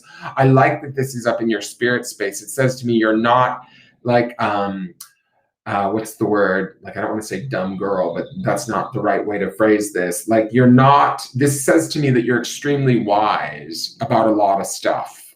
You're extremely wise about, I would say probably life in general. And that's why I got that sort of organizational feel from you and why everything, like you kind of run your life pretty well, better than most, I would be willing to bet, except for this love department. The love department is the thing that maybe stumps you. And so I like that he's up here, but I also feel like there's some part of you that maybe you hide when you're in relationships, or there's some part of you that you might, I don't know if dumb down is the right word, but you don't necessarily, maybe in the past you've gotten into trouble for sharing it or having too much wisdom. Do you know what I'm saying? Where maybe it's been underappreciated or invalidated or not taken in the right way is sort of the feeling that I'm getting from this, right? So we have this here, and what this feels like to me is, it feels like our spirit is telling you, trust in yourself, Ashley. Don't worry about somebody else. You've got everything you need within you, right? That's all you need is what's going on within you. We'll get you there. You'll even find your way there. It may take a little bit longer. It might be a little bit slower of a search than what you're wanting to move towards, but that's okay. Let the search sort of happen versus moving it so quickly that you end up maybe in something similar to what you had to get away from, okay? Now, the next two cards on either side are what I call the outside influences. These cards are telling me a bit about sort of what's going on influencing you from outside. This can be people, events, or belief systems or energies that are having an effect on you.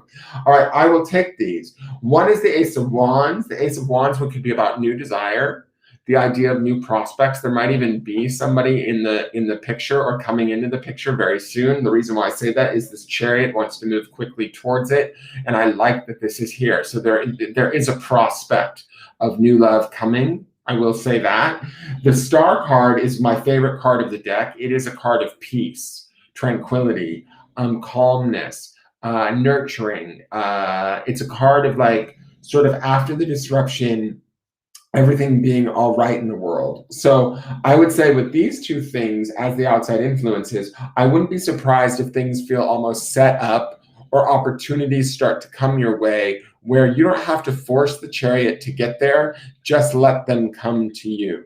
right? Because these are definitely cards that this one certainly speaks of peace and tranquility and things being all right in the universe around you. And this speaks to the idea of new opportunities of love, desire, taking action, all of that kind of appearing out of nowhere, right? So I like that too. Now let's do clarifiers really quick. I want to clarify this Six of Swords a little bit.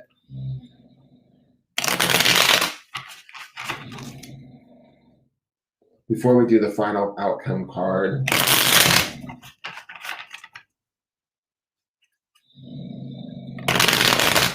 Has Jessica shown back up yet, guys?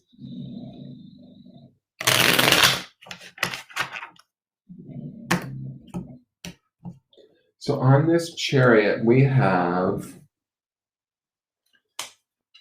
the Queen of Pentacles, so the Divine Feminine, the Five of Pentacles, she's been hurt in the past, and the Eight of Cups, she's definitely been hurt in the past. I would say so much as like, when I see this Queen of Pentacles, it's like you're ready for your soulmate, you feel ready for your soulmate, but you've been hurt in the past, very much so. You've even had to make hard decisions to move away from things that were no longer working for you. It may not have been the easiest decision to make, but you've made it, or you have made it in the past. And so I feel like you're trying to move towards something, but you've also, again, this indication of like having to move away from things to move towards something is, again, this sort of cross information. So let me look at this Six of Swords. It's the Knight of Pentacles, the Judgment, and the Hierophant. Did you leave a marriage?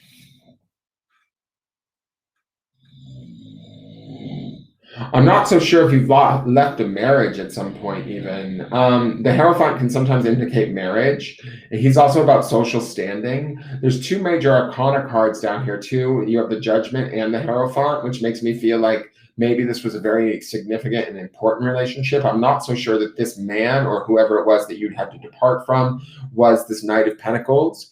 He might have been a bit stuck in the mud, a little bit stuck in his ways, a little bit hard to communicate with.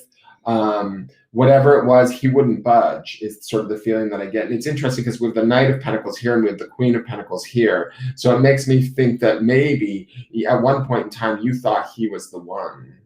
That would also be indicated in the Judgment card of answering the call, being with your soulmate, We have this Queen of Pentacles lingering behind this Chariot, right? So it's sort of like, to me, it says you were ready. And anytime you probably meet somebody and you entertain them as a suitor, you do expect them to meet this sort of Queen of Pentacles. And he came close with the Knight of Pentacles, but it wasn't enough. Does that make sense? And so I feel like you might have had to leave him for that, or because of that. So let's clarify the Hermit. We have the Fool, which is Aquarius energy, the Ten of Pentacles,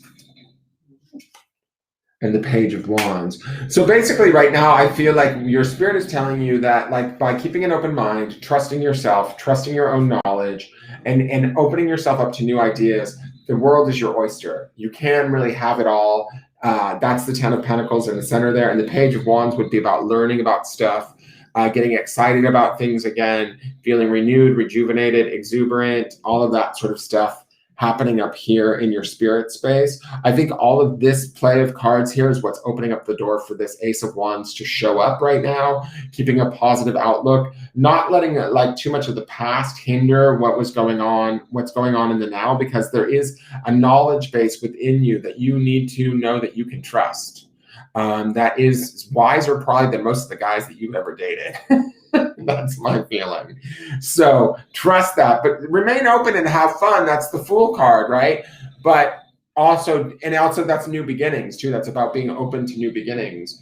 Ten of Pentacles is all of that material success and wonderfulness for you and your loved ones. So I think all of that's up there for you. So let's look at the Star really quick. The Star is the Death card. Yay.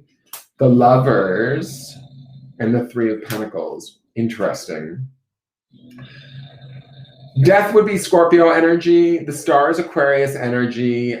Scorpio would be about sex, death, and regeneration. It's not necessarily actual death, but it could be an ending to something. Something needed to come to an end. It could be what this was down here that needed to come to the end for this peace to reign, for this sort of calmness to come into your life, for this space to happen, so that the lovers, or the choice towards moving towards the lovers, can come about. It may not be here just yet, but it's coming about in the like sort of aftermath of the destruction or the dismantling of whatever this was down here.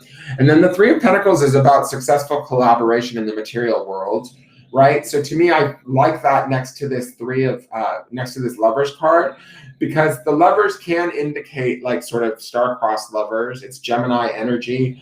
But when I see it grounded with this Three of Pentacles, it kind of takes me back to this Queen, Knight of Pentacles energy. And I'm not saying to this relationship, but it speaks to this idea of when you lock on to somebody, or whenever you get with somebody, you need him to be solid, balanced, all of those things that the Three of Pentacles would bring about, right? That would have to it. So that you bring to the table too, because you bring this Queen of Pentacles energy to the table. So your lover's situation, right? The peace that you are about to experience, if you're not experiencing it already, you want to be mindful and careful about who you let into that peace and into that space. They need to be of the highest quality. That would be the Lovers card, right? That would be the Three of Pentacles. They need to bring their fair share of effort, energy, communication, all of that sort of stuff into this relationship or into this experience, because we don't want to get hurt again, you know? And I think that my feeling is with this down here is, although this was significant, it was not your fault. It wasn't even maybe his fault. I think it was just sort of like it wasn't meant to be kind of a thing. And so as sad as that may be, it doesn't feel like anyone is to blame. It's just like we can have learned from this and moved on, right? So let's look at the Ace of Wands really quick.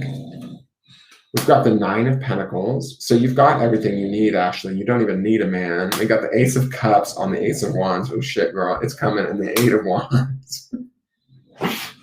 Girl, he coming for you, girl. All right, so Ace of Wands would be that new desire, right? Sometimes people actually even refer to this as being like a penis, right? Not to be too graphic, but it looks like it can be like a hard dick in a hand, right? So that's the desire, fiery aspect of Wands, right? But then we have this beautiful Nine of Pentacles. She's about as close to the Queen of Pentacles as we can get in the deck, right? It's another woman standing in a field with everything that she needs. She's got her falcon on her arm. She doesn't need no man, but you know what? She got a man coming. Like, it's coming to her because she doesn't need him, because she's strong enough, because she's open enough, because she has everything that she needs already and she knows it. It's going to come to her. It comes to her in the form of the Ace of Cups, right? Which is that emotional boom, like out of nowhere. Not only is it desirous and maybe sexual or fiery in nature, it's also going to be emotionally connected in nature, right? Like, and it's going to have that impact like the aces do. So you won't miss it. Let's just say that. And the Eight of Wands always indicates that movement towards someone with that loving desire, right? So I like that. It means that someone will be coming on at some point, probably rather obviously and strong, and you will know it. Like, I would not fret this or worry about this. Now, the last card lays on top of all of this. This is the outcome card. This card is not set in stone, but it tells me where things are going, barring that nothing major changes. So if we don't like this card, we can use it as a warning to make choices and changes through free will to affect this outcome. I don't want anybody ever living, since you're new to me, I'll just explain this to you, Ashley. I don't want anybody ever living for any of my outcomes. It's just kind of what we see, right? As it stands now. But this is only solely a snapshot. So if we decide to make any changes in our life, we can totally affect the outcome of this. So let's see what this is. We've got the Seven of Swords. All right, now this is not a good outcome. I'm just going to be honest about that. The Seven of Swords is what we would call the liar, cheater, stealer card. We don't necessarily want to entertain those kind of dudes. We're offering, and I'm just going to put him up here before we clarify him. What we're offering here is we're offering the Hermit and the Queen of Pentacles within ourselves, Ashley. What you bring to the table is so much more than what other maybe gentlemen you've entertained offer, that we don't want to get caught with this guy potentially. So, and the reason why I'm going to say this is because of what I'm seeing here. The passion in this Ace of Swords, Ace of Wands, the Ace of Cups, and the Eight of Wands says, be careful, homegirl, because some dude could look real good and be like, he fine. And he's like just nothing but a slouch. He's a scrub. Like, let him go. Like, don't entertain him. Be discerning, girl. Do not just let any Joe up in, right? Like, you want to be careful about how and who you entertain, because what you want is over here is this peace and this more long, everlasting, real love. And you deserve that, and you should have that, or you will have that. But just be mindful. I'm not saying you can't have fun with Seven of Swords, guys, but just like, if anything, like the Seven of Swords would be the fuckboy of the deck, right? Like, he's just kind of like the guy that, whatever, the sex is good, but he's probably lying to me kind of guy, right? So yeah, you can entertain it, but it's not gonna be what you want ultimately. And what you want is deeper and more emotionally meaningful. And you can have that. I believe that even with this run of cards, but I can also see with this run of cards here, how you could get not fooled, but mistake the initial attraction to somebody that you're initially attracted to for being more connected than it actually is. So be mindful of that. Now let's look. I'm just going to shuffle for his Seven of Swords because I want to know what that's about.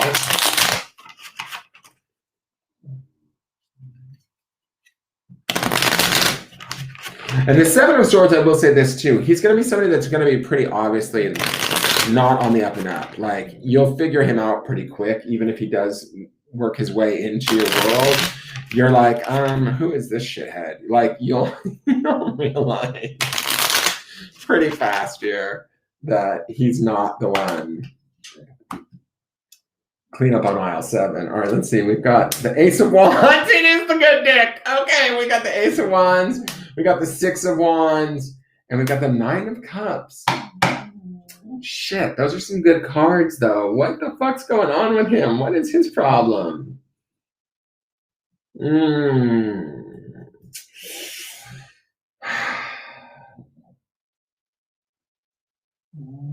All right, I'm going to say this.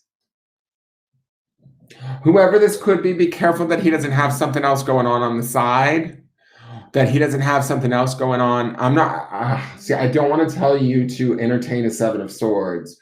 But when I see this Ace of Wands, the Six of Wands, and the Nine of Cups, it feels like emotionally, and these are not bad cards. These are actually okay cards in the sense that this could be this that's coming at you that you feel, but he may not. Again, it's similar to like Judy's reading. He may not be ready for you just yet, girl.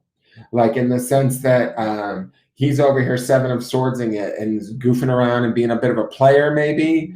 And so you might get caught up in that and like that. And that doesn't necessarily mean that he can't change. He could potentially change, because the Six of Wands could be about celebration and change down the line for him. But I want you to be really careful, because the Seven of Swords could open you up to further heartache that you've already suffered in the past. And I don't want you to do that, because you've got so many sort of cards here that indicate that heartache, and having done the work to move away from it, like in the Eight of Cups and the Six of Swords, you've done the work. You've really weighed your options. You've even got the work here in the Hermit, right? Where you've done the work and you know what you deserve. So be mindful if you do get involved with somebody that feels a little bit, I don't know if shady is the right word or what. They could change, but I wouldn't, how do I want to say this? I wouldn't rest my entire happiness on whether or not that change happens. Does that make sense? And then that takes me back to up here, which is this Hermit card. You need to keep it with you, within you, for you, as you, all of that, because you've got everything you need within yourself ultimately. But is there going to be room for new romance? Yes, it's coming. Is it going to be the right romance? It could be at some point. It may not be at first. That Seven of Cups makes me a little bit nervous. I mean, Seven of Swords makes me a little bit nervous. Like, you could get involved. And with that Ace of Wands there, like, it could feel intense and you might really be attracted to him and feel like, oh, yeah, this is the guy. And he may have a secret lingering, or he may have something that you don't necessarily know about.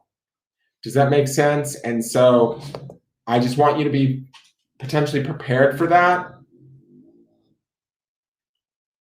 so that you don't get hurt.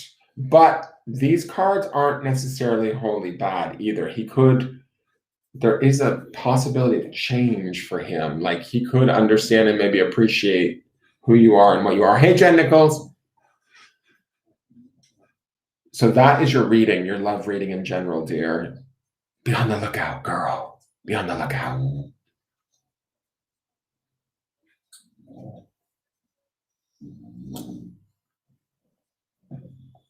I hope that made sense, Ashley.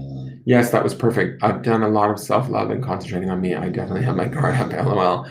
That's okay, though. I think that you have reason, and you have reason to protect yourself, Ashley. You deserve to be, kept safe. You've done a lot of work, and that's okay. And like with this guy, if a Seven of Swords guy does show up where it's fun in the interim and it's just fun, let it just be that, just fun. And don't let it be anything more than that. And that could be the fun of these three cards, right? The Nine of Cups could indicate like, we're still okay. We also have the Nine of Pentacles here, right? So again, we've got these two singular people, both with their nines, with everything they need within themselves. They're able to have fun and not to celebrate the situation. Excuse the language, but get the good stick, so to speak, and not necessarily make it all about like now and forever. Does that make sense? Because he's not a now and forever dude. You're welcome, Ashley. You're very welcome, even though you are a now and forever kind of lady, from what I can tell just here, just in the seriousness in your cards. Like in what you bring, the reality of what you bring is really, if men weren't so stupid, they would understand what you bring. Let's just say that. And the importance. I mean, just looking at this, there's a lot of major arcana in here too. We've got 3 here. We've got 1 here, 2 more. We've got 2 down here. There's quite a bit of heady cards in here, a few aces. So you bring a lot to the table too, similar to Judy's reading. You're very welcome, dear.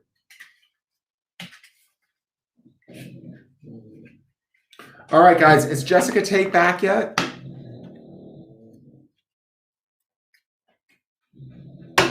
Jessica Tate!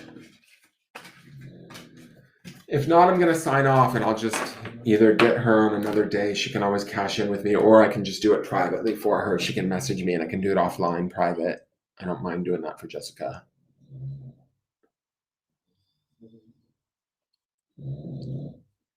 For those of you that bought readings, thank you so very much. It's huge. It helps.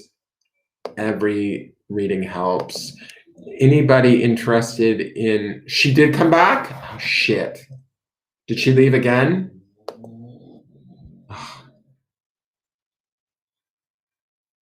Is she still here? Gray hair. Getting so old.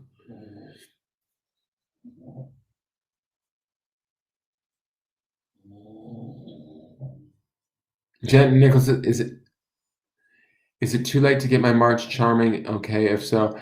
If you want to, we can do it. Yeah, let's do it, Jennifer. Let's get it done. Where is it? Jen Nichols for March. I'm going to mark you off. Let me get the box. I'll be right back, okay? I'm going to get it right here. No, I can do it. I'm fine. All right, let's see. Hold on. My neck is just killing me. All right.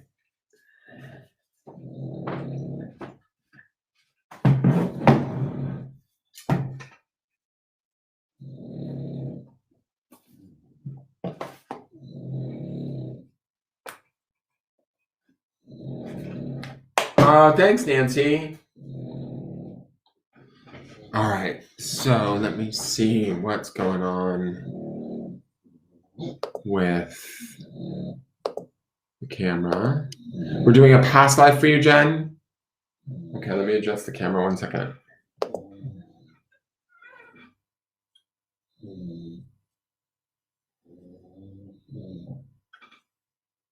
Okay. All right, past life for Jen Nicole.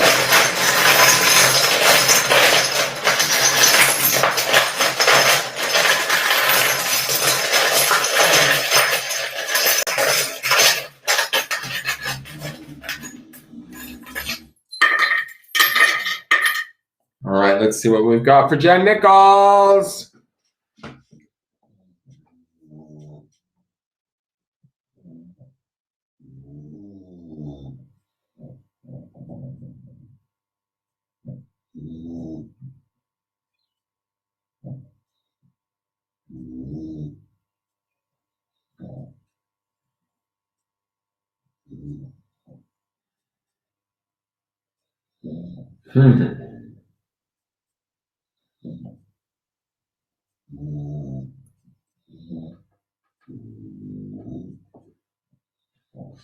This is really weird. Okay, Jen, I'm just gonna tell you what I see here, or where it's taking me. I don't know if you know the movie, The Song of Bernadette. Have you ever seen that movie?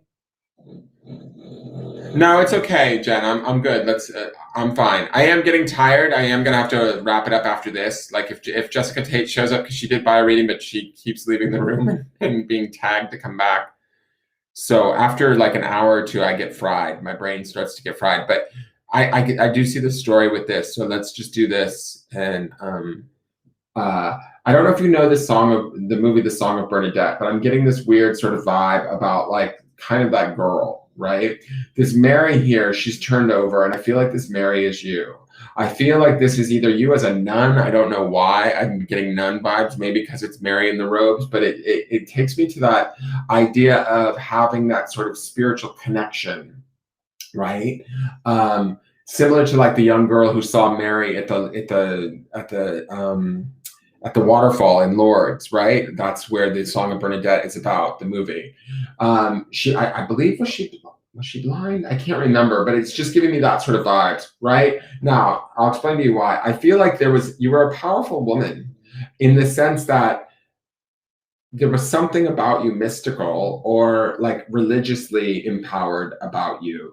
The sun's charm is right next to you. There was a light within you, right? That I think that people sort of gravitated towards, exalted, loved, feared even. Great men sort of feared you. And the reason why I say that is it feels like the emperor, you have the emperor stone here, and you have the king of pentacles here.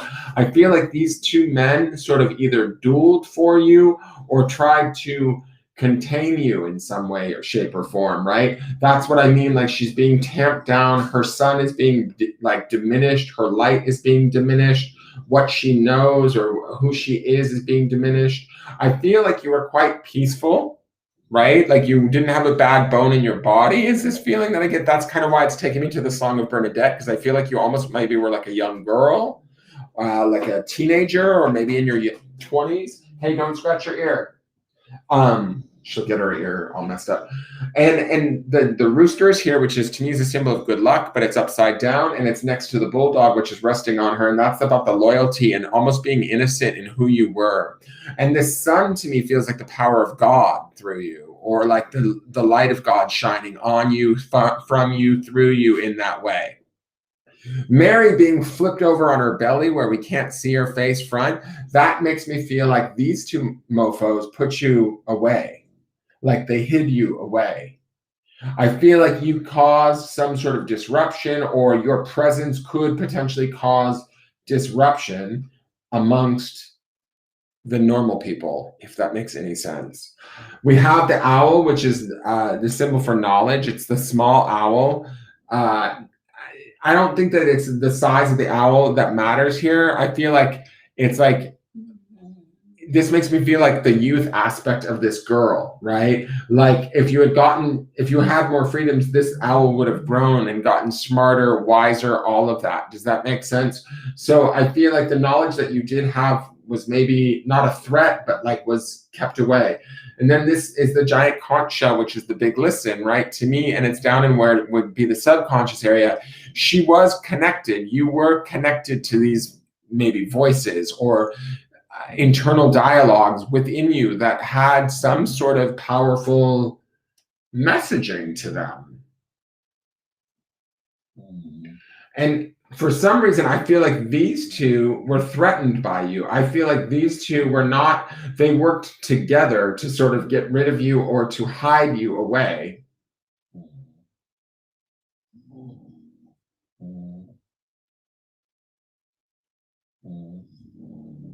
And I think that part of the reason why they hid you away is because they knew what you spoke was the truth, or the light that you had was the truth. It may have differed from what they were teaching or what they needed to have taught to keep people in line, if that makes sense. You also have this charm here, which is just this like jeweled thing, which is just this clear crystal. It's doesn't necessarily, it's just like a shelled piece of jewelry that's on its side. Again, it sort of feels like it's not allowed to like shine or be seen. I don't feel like you resisted, you didn't fight. That's where I get these sort of non-peaceful vibes from this charm. It's not just that it's married, but to me it feels more like you might have been like a young sister in a convent. And then the plane up here, I'm not exactly sure, because that doesn't really fit with the timing of everything. It could assess with travel, but I don't feel like you traveled a lot. I almost feel like this is about being up in the higher mind, moving through the higher mind.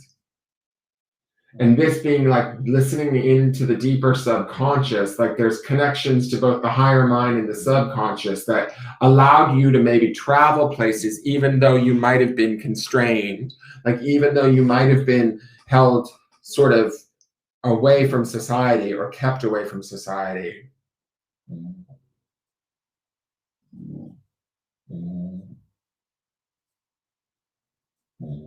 And even though they kept you away, I have to say this, the sun is upside down, but it's still face upright, the sun coin. So it says to me, your light still continued to shine from wherever you were, even though it wasn't maybe allowed to be as bright as it could have been because you weren't allowed, they didn't allow access for you to maybe more knowledge, for others to you, all of that sort of stuff. It's almost like I feel like they kept you to themselves, it hid you away. You would have taught something to people, some way of thinking, some way of being that would have challenged what they needed to keep in place to stay in control or in power, is kind of the feeling that I get. Oh, Jessica takes back. No, Jess, it isn't you. This is Jen. But when you're ready, I'm ready for you. Just give me one moment. So does that make sense, Jen? I hope that makes sense.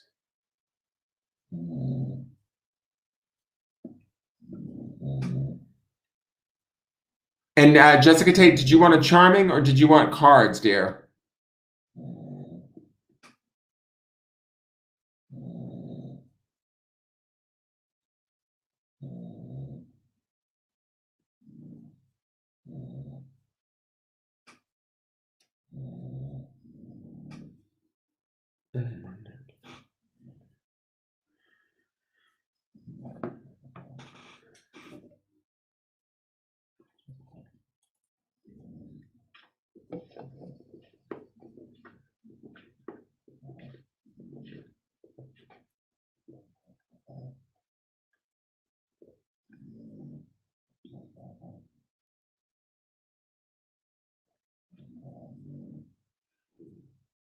Charming. Okay, perfect, Jessica, because I already have the board out.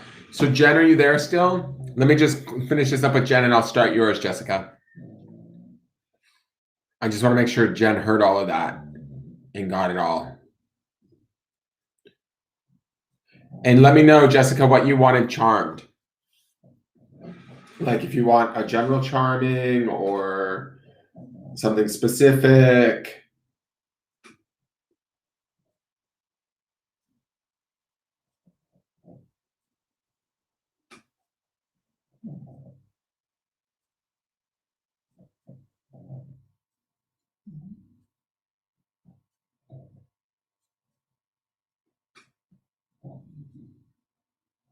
General. Okay, perfect. I will do that for you. Jen Nichols, are you still here, dear? Did I lose ya?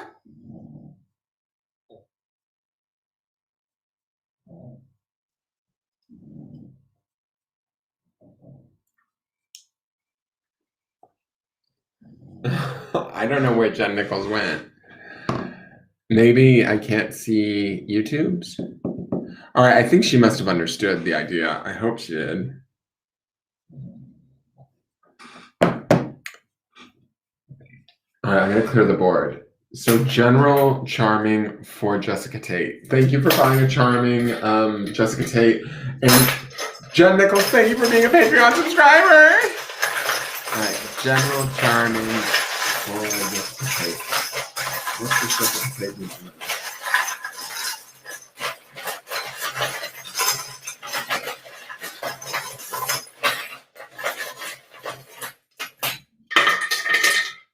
All right, so we have an I, we have an O, we have a V, and we have an N. So it's 1, 2, 3, and 4 is 7.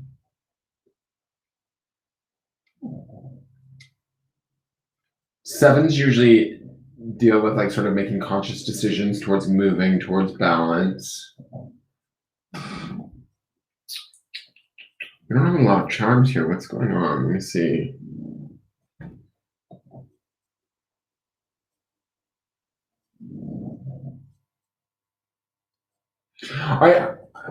Maybe I'm off on this, but I'm just going to go with this because you're asking for a general. This breathe is really calling out to me. And it's funny because you just said when you came back into the room, I'm a busy little bee. Sorry, is that out of focus? 1 second. Come on, focus. You said I'm a busy little bee, which to me is interesting because the charm that's down here is Kali, and she has all of these arms, right? She's like busy doing like 82 different things at once.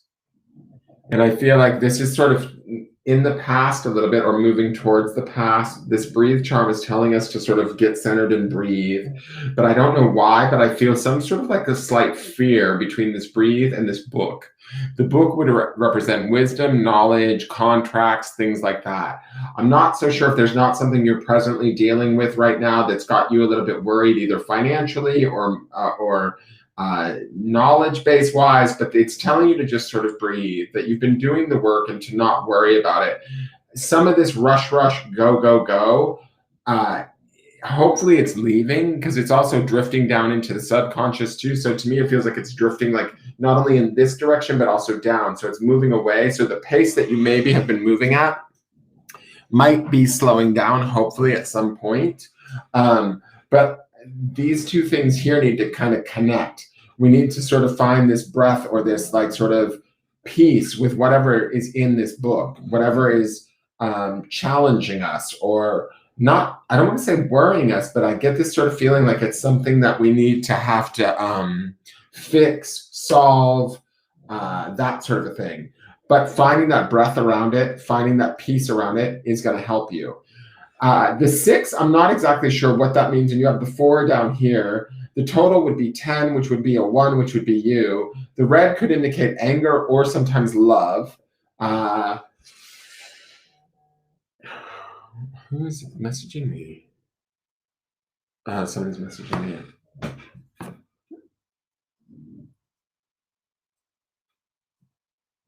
1 second, sorry. And then what is this? This is strength when you flip it over, but it's upside down.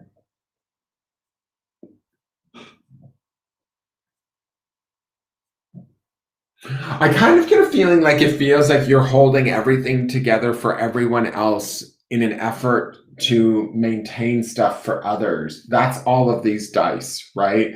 I feel like you do it deeply from this place of love. That's the red of this dice being down in the subconscious. But I feel like you might be doing it more for, I mean, there might be 4 individuals specifically that you love dearly that you're doing this for, but that might actually manifest as doing it for more than 4 people. This sort of love that starts with those 4 then branches out to many others is kind of the feeling that I get in your day-to-day life. And so to do that, you're like working very hard to kind of manage all of these things to produce sort of stability for others, right? Maybe because you are your own source of stability, but I think that sometimes when you do this, you sort of don't necessarily maintain your own personal stability in a weird way. It's like you kind of can give it up in an effort to produce it out of love for others to maintain stability for them. Right? That's also this 7 energy, right? Where it's like making that conscious choice, like, okay, I'll sacrifice this for myself so that I can make sure that they're okay. And that's okay. That's just a choice. There's nothing wrong with that. It's actually a really beautiful quality to have and an ability to do, to be able to do that. But it requires sort of you also to kind of go back to this place of what we know, and then also that remembering around breathing to calm ourselves and get ourselves centered again and back to sort of taking care of us, because ultimately this 6 and this 4 boil down to a 10, which is 1, which is you, right? The strength thing flipped over like that to me feels like we might sacrifice some of our actual true strength in doing that when we're providing for others, right? Because we might lose track, or we might lose sight of ourselves and what we need in the process of doing that for someone that we love. Right? There's nothing wrong with that. It's just what happens. And so I think that the strength charm tells me that we need to remember to have that strength for ourselves and to do that for ourselves. We certainly know how. That would also be that book there too. And we have all of the knowledge on how to do all of this. That's why we're able to manifest and manage all of this, these like sort of spinning arms, and for all of these people that we care so much about, right? And then I just wonder sort of where does Jess fit into all of this, right? Like where does Jess come in? Because it's funny when I look at these charms, I feel like this is how Jess takes care of everybody else.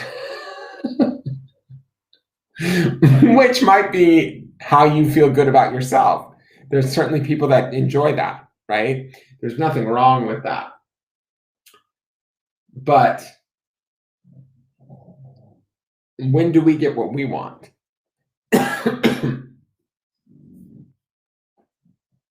I mean, we certainly get something here because the red of this makes me feel like love, and that love is something that's very important to you at a very deep level. That's why it's down here in the subconscious. So we do get we receive something from giving to those that we love. We certainly love that. And we also we feel like, in charge, sort of, even though she's on her belly, this goddess is sort of like, got all of these arms moving around. We like it when we're productive. We feel accomplished. There's something that we gain out of that. But there's something here that makes me wonder about like sort of a connection to joy. Not to say that you're not joyous. That's not what I'm saying. But what I'm saying is where is your joy at? And when is it provided to you? Where is that on your list of things, right? Like maybe this is your list, right? Of who comes first in your life. There may be, I can't think of everybody's names, but the babies and the kids and your partner and everybody and your viewers and your friends and all of these people that are ahead of you. And that brings you a level of joy. Don't get me wrong. We see that in the red of this die, and we see all of those extra people there that we love there too. But there is this moment where we might need to stop back and sort of like step back and breathe and kind of reconnect to what does Jess need? What would bring Jess strength? Because that was originally flipped over, right? So we don't necessarily have that strength. It's not that we don't have it. The charm is there, so we have it. It's just not something that we're accessing, right? And with the breathe charm upright, it makes me feel like we might find ourselves getting a little bit thin, or feeling like we're being painted a little bit thin in places because we are doing for so many others at this time. And that's okay. Like I said, there's nothing wrong with that. There's those of us that can do that, and then there's some of us that can't, right? So to be one that can do that is far more of a gift than anything. But we also have to remember to gift ourselves.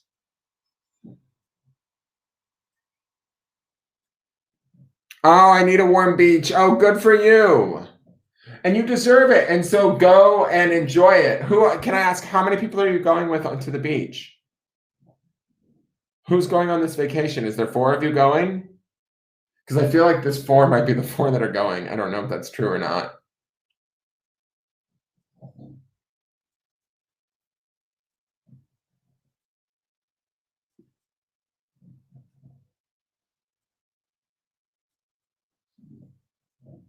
You can't pour from an empty cup. That's true. I will say this though. I don't feel like your cup is empty though, ever. Like that's the thing. Like I feel like you have that sort of ability to keep going, going, going, and your cup still stays relatively full. Like that's all of these arms here. Like you're one of those people that kind of can go a really long time and it's not like the cup's ever fully empty. You know, even like here, this says to me like, oh, she can pull herself back and go like, okay, okay, Jess, just breathe. Just like inhale and exhale. Okay, now let's go again. Let's take care of these people. Let's do this, you know?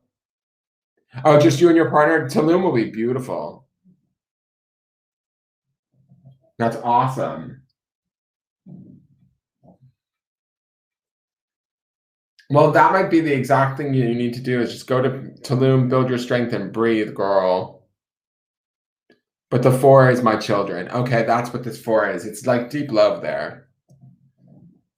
And then it branches out into like multitudes more. Like this 6 is not necessarily a 6 per se. It's a 6 in this reading, right? But it's also the highest number on the dice, right? The dice can't go any higher than 6. So this says to me, it's just a multitude of others, right? Like others beyond the ones that are the closest to your heart, deep down.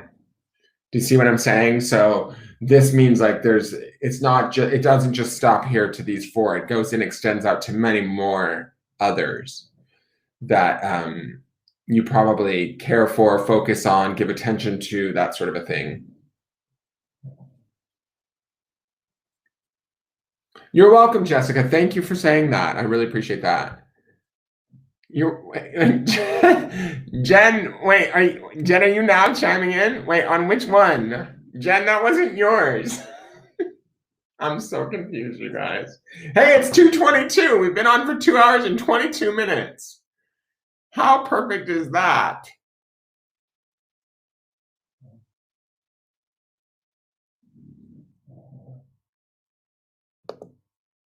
All right. I think I'm going to sign off because I'm getting a little rummy.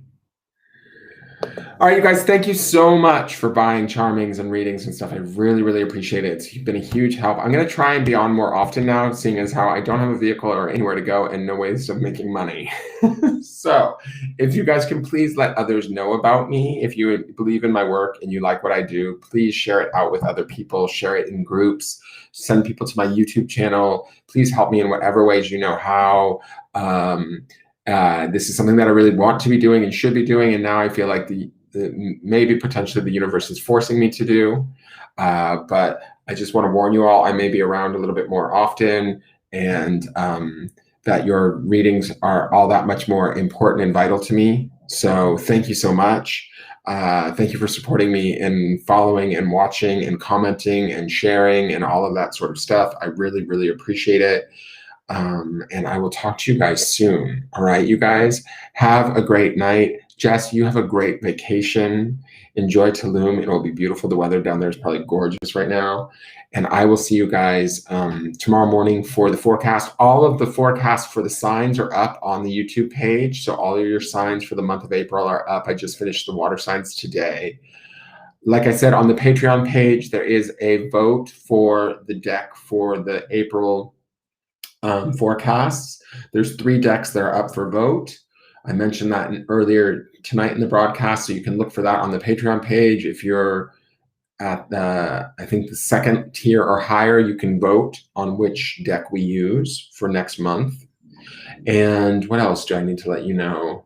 I will be having some unboxing videos coming from new decks that will be coming. We'll probably go back to doing some of those feng shui things. just fun style reading stuff just for fun. And so I can, make some money and do some stuff. All right. So thank you so much, you guys. Have a great night, and I will talk to you all soon. All right. Take care. Bye bye.